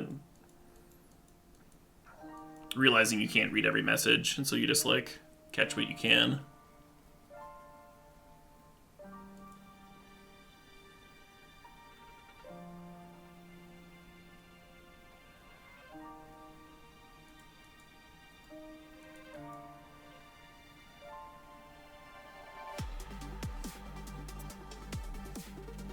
We have to mind slave them now, right? Then with that Jace over there.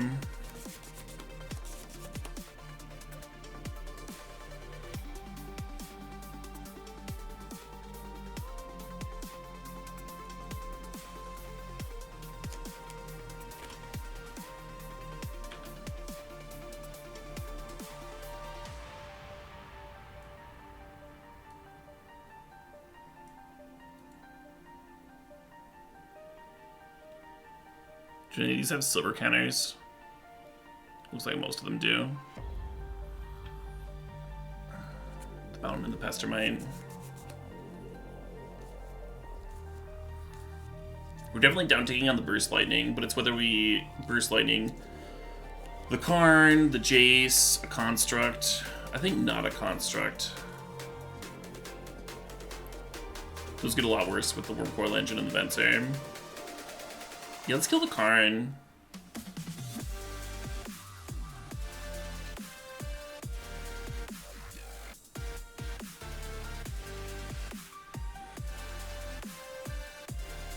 Oh yeah, Hodge.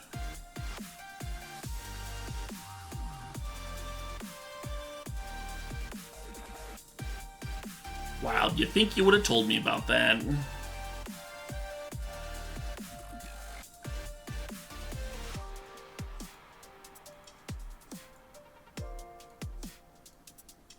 So not the best Mindslaver turn, but not the worst one either. Like we answered a problematic Planeswalker. God, that makes the Academy so much better.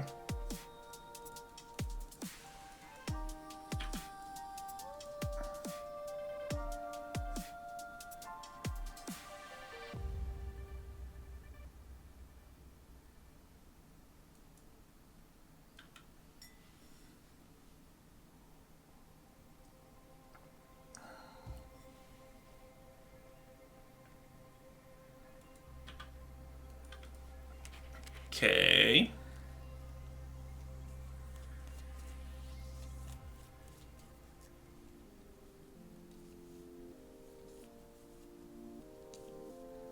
Fuck. So they 10 me down to 6.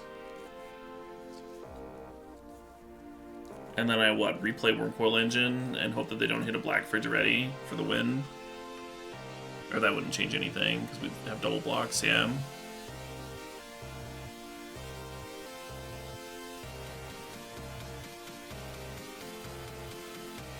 Yeah. Sure hoping they would, we could fade a draw step there, huh?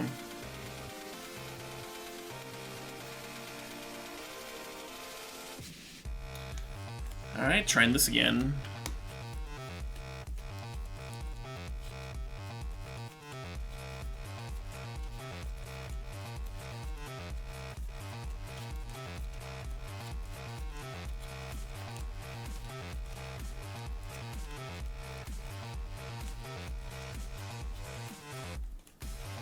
If you warn Power Stone into Venser, how do you stop them from killing you with the flyers in the air?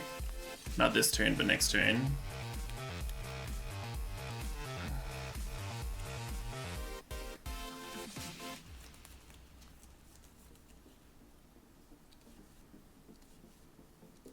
We both have Worn Power Stones because it's cross-pod pairings.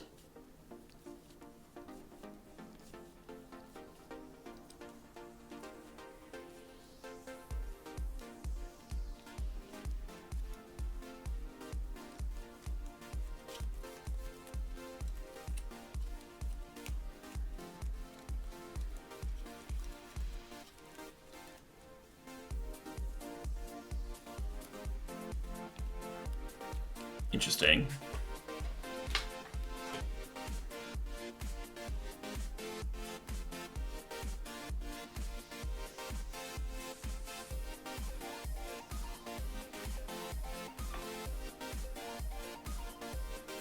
Still think we got a chance here.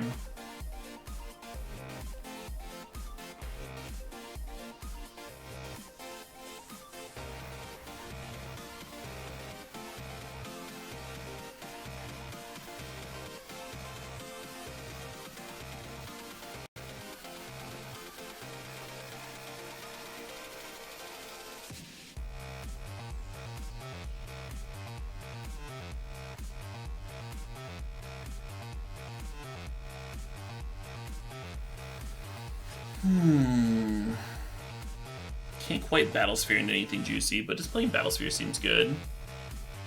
Let's see, do we attack Doretti or Jace? Doesn't matter, I think they block either.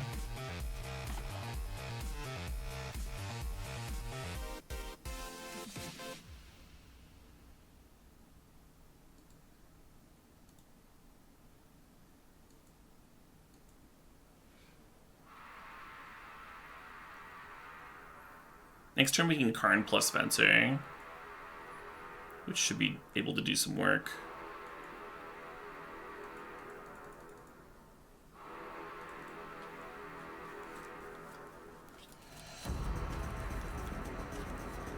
So now here we are at 5. They have 4 power worth of flyers. We've chewed through a few of their burn cards, so the odds of them top taking a burn spell for the winner are small, I think. And then next turn, I think we're set up to have a pretty good one.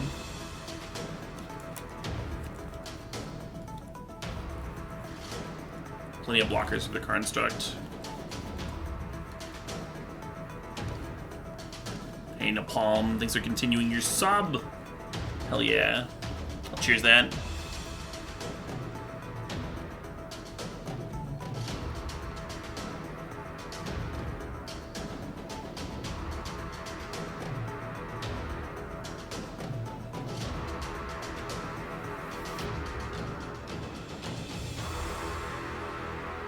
Oh, are they making a Ballista? Ballista kills me pretty fucking easily.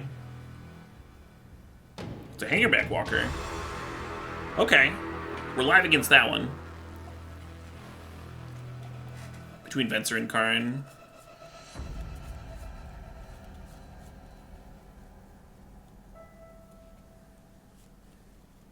You don't Venser the Tellurian Academy as a ritual. You could do that.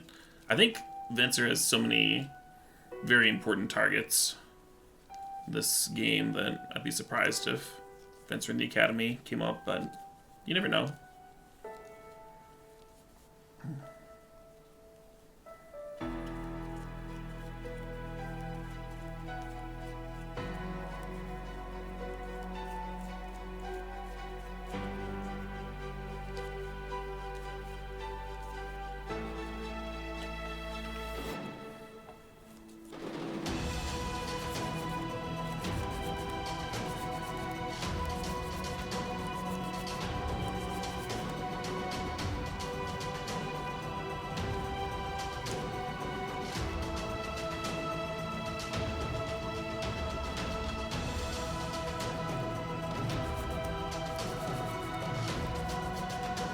So we don't have quite enough mana to play Karn, Control Magic, and Venser.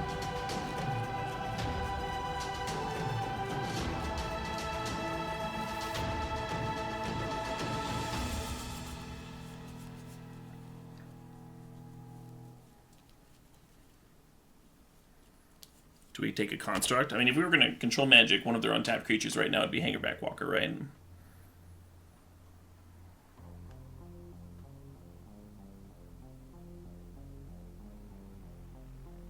Which I kind of like.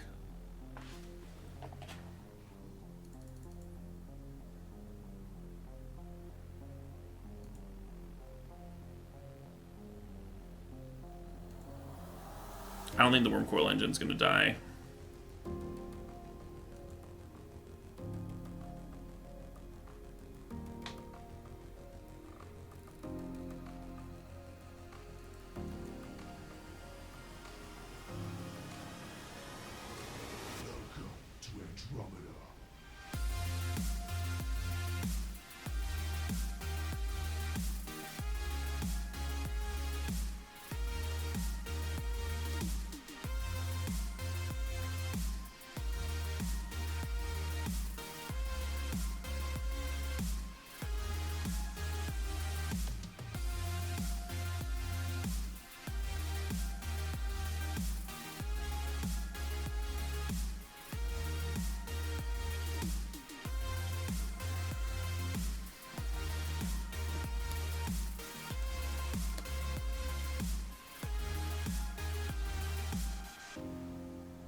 Was the Worn Power Stone free? No. It cost 3 mana. The Control Magic that we cast to take the Hangerback Walker also added an artifact to our board. So there wasn't really a better way to do that.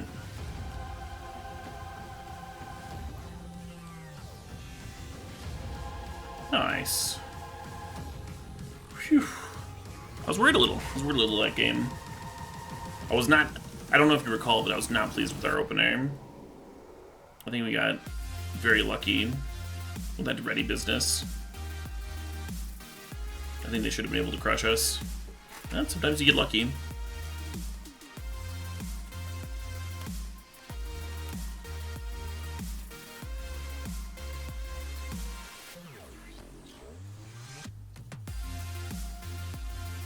The past 2 turns I could have played it for free. The Warm Power Stone? Warm Power Stone comes into play tapped, friend. Which means that the only way that you can play it for free is if you have 2 extra mana on your Tolarian Academy. The turn that we played near Battlesphere, we only had 1 extra mana, so it was certainly not free that turn. And the turn that we played Worm Coil Engine, we tapped out, so it wasn't free there either. And the last turn, we played the damn Warm Power Stone, so I don't know what you're getting at.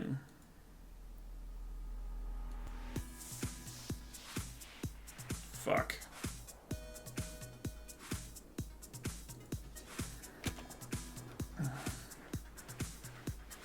How'd the blue black deck do? That deck trophied. It was pretty nutty, yeah.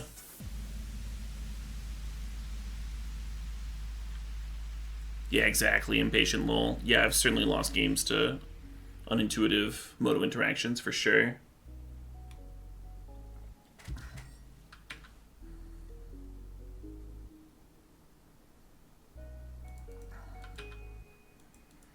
I hate this. Turn 3 Metalworker is so slow. The longer it takes you to Metalworker, the better chance that the opponent's like already dumped their hand and done like their sweet shit before you, which is awful. Or like has an answer, like a turn 1 Metalworker off of Workshops, they're not gonna be able to Rex Sage it, right? It's unlikely that they can Rex Sage it. By the time we play it, now they're already at like fucking Acidic Slime mana. Or Frailes or whatever.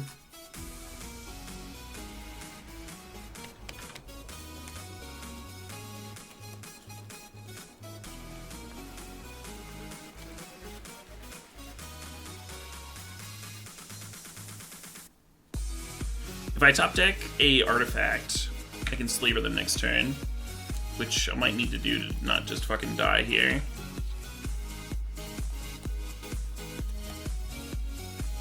Yeah, that'll do it, huh?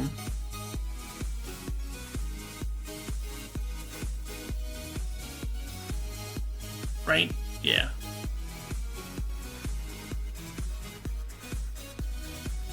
And we can even run out the Signet if we want to.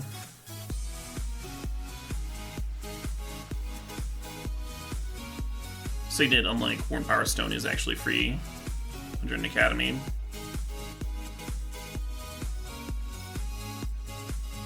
So we need to find them with like a Natural Order in their hand or something. I don't know. Maybe Ballista. Pitching them with Ballista and taking advantage of their own Born clicks would be awesome. Oh, this is not great. This is so bad. We can play this in like ult immediately, and then they'll have a Garrick with 2 loyalty. Doesn't seem very good. Shit.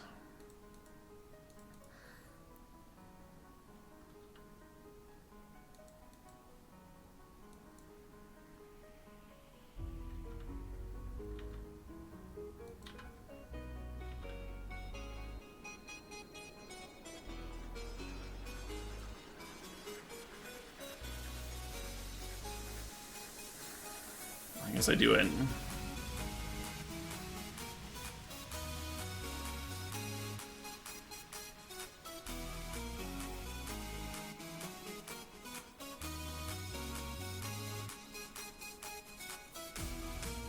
Still answers with Born clicks.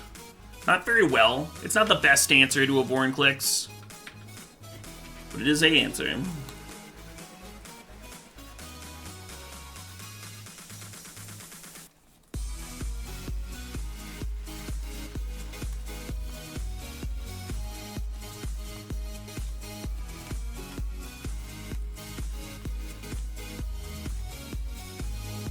We need a Worm Coil or some shit. some big chonker.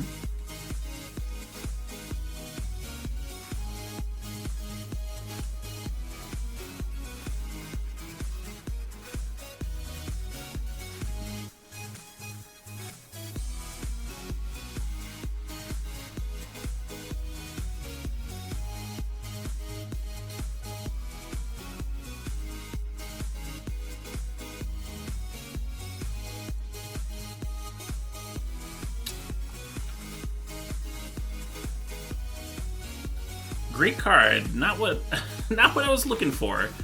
Not what I was digging for here.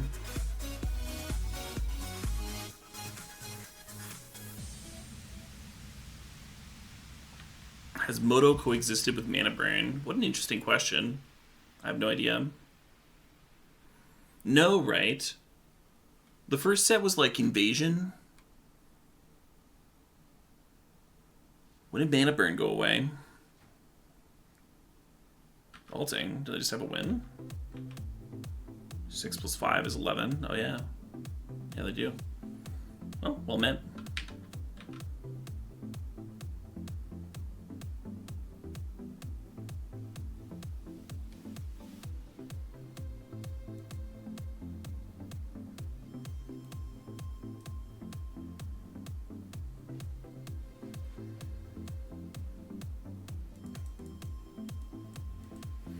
Yeah, I didn't start playing Moto until, like, Cobblade season, so...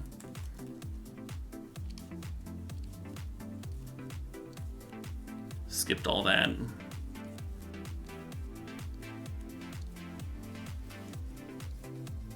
It's a sort of pro their deck, because they are mono-green. The issue is, like, what are we replacing? What are we pulling for this sort of Feast and Famine? Hey, Ragey Randall, thanks for the 23 months. We only have 8 creatures, and like one of them is a Blightsteel Colossus.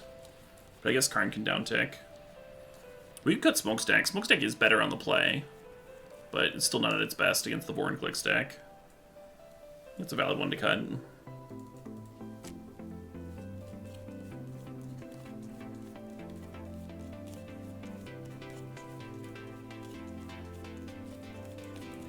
Repeal is medium. I could see cutting that one.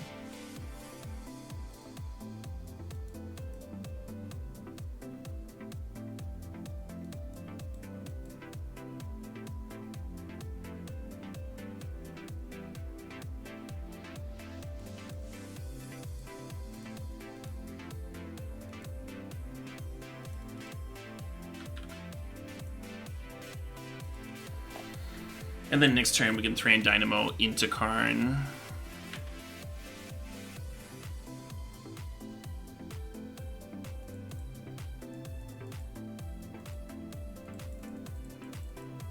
I'm playing the island here because of days. Obviously Academy would be making more mana. I'm just gonna downtick this because it's a turn 2 Karn on the play. Ragey Randall gifting a sub. Congrats to homeboy Maxwell. Fuck yeah.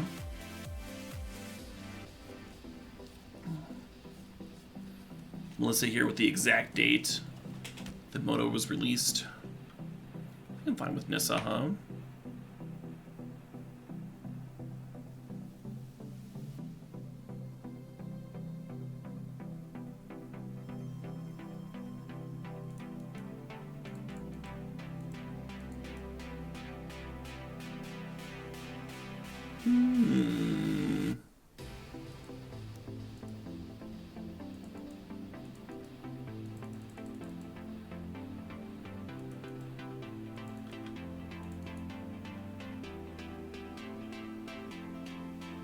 Uh-oh. I just realized. Oh, okay. That's what the pause is for. I was gonna say I just realized I haven't restarted Moto at all tonight.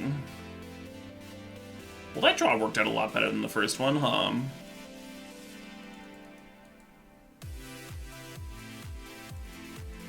Turn 2 Karn's pretty filthy. They don't even do that in Modern.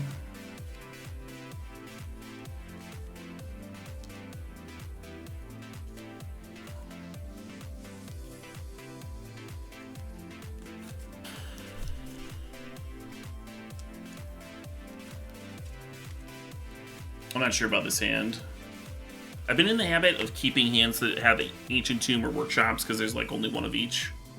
And our deck kind of needs them to work. But with this grip, the first thing we're doing is a turn 3 commit to memory on the draw. And Shelldock's kind of slow against mono green, like the games just don't last that long. If this hand draws like a Metalworker or a Trained Dynamo or something, it might do something. But I kind of want to mulligan it. Is Shelldock Isle worth it in Cube? Shelldock, I typically pick Shelldock Isle very highly because most decks in Cube are trying to like draw a pile of cards, so it gets turned on very quickly. It's also just value within your mana base, right? So like as a land, but it's also a spell. It's kind of like having a creature land.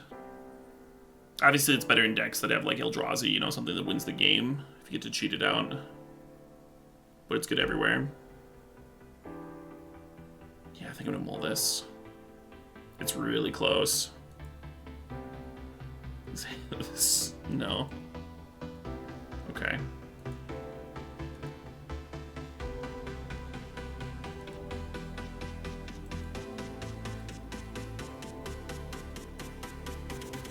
I would not say that Shelldock is one of the highest picks in Vintage Cube. But Vintage Cube's pretty nutty.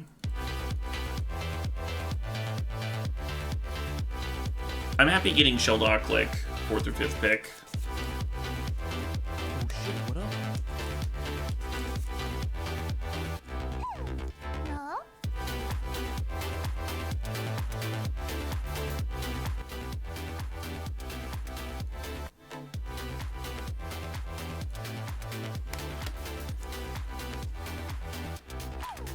No? Yeah, for sure, Goggles. For sure.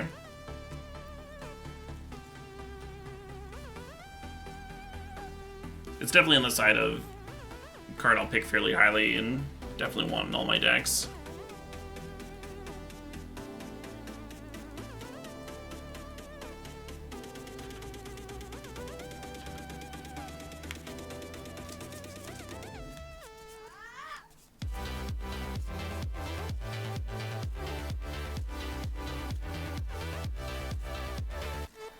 Putting some life in that Sylvan Library.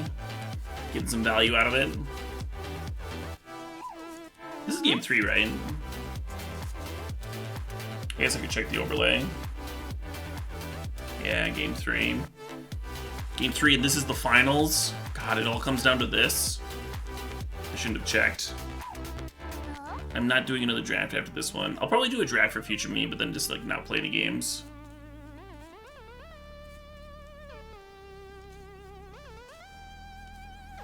We'll see.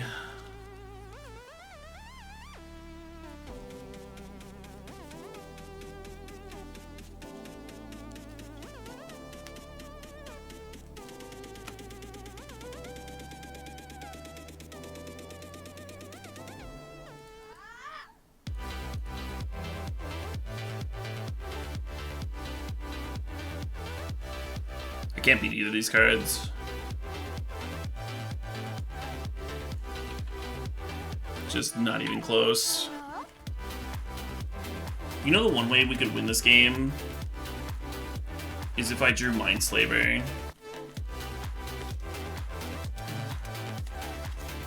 And they might have to pay 4 life here. They'd have to pay 4 life here to go to 12. And then we draw Mindslaver and go Mindslaver, smack you, untap my lands, activate. And then fucking pay 8 life for their Sylvan Library. I think that might be my only line to win. I guess O-Stone does something similar, where I play O-Stone and then hit them and untap and can activate.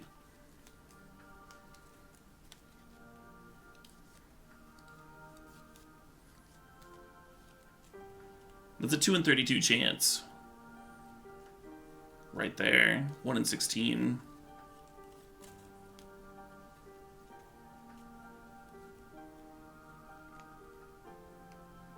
Oh shit, what up? 1 in 16 chance of winning the game is not bad. We didn't draw that though. That didn't happen.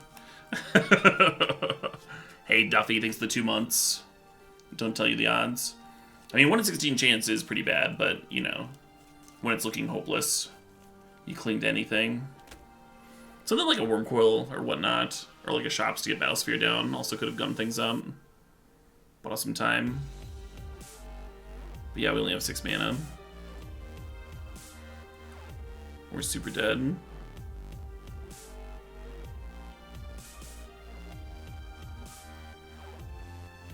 Don't we just die if we draw Mindslaver? Yeah, if we draw Mindslaver, we would cast it, hit them, and then untap our lands and activate it and kill them with their own Sylvan Library.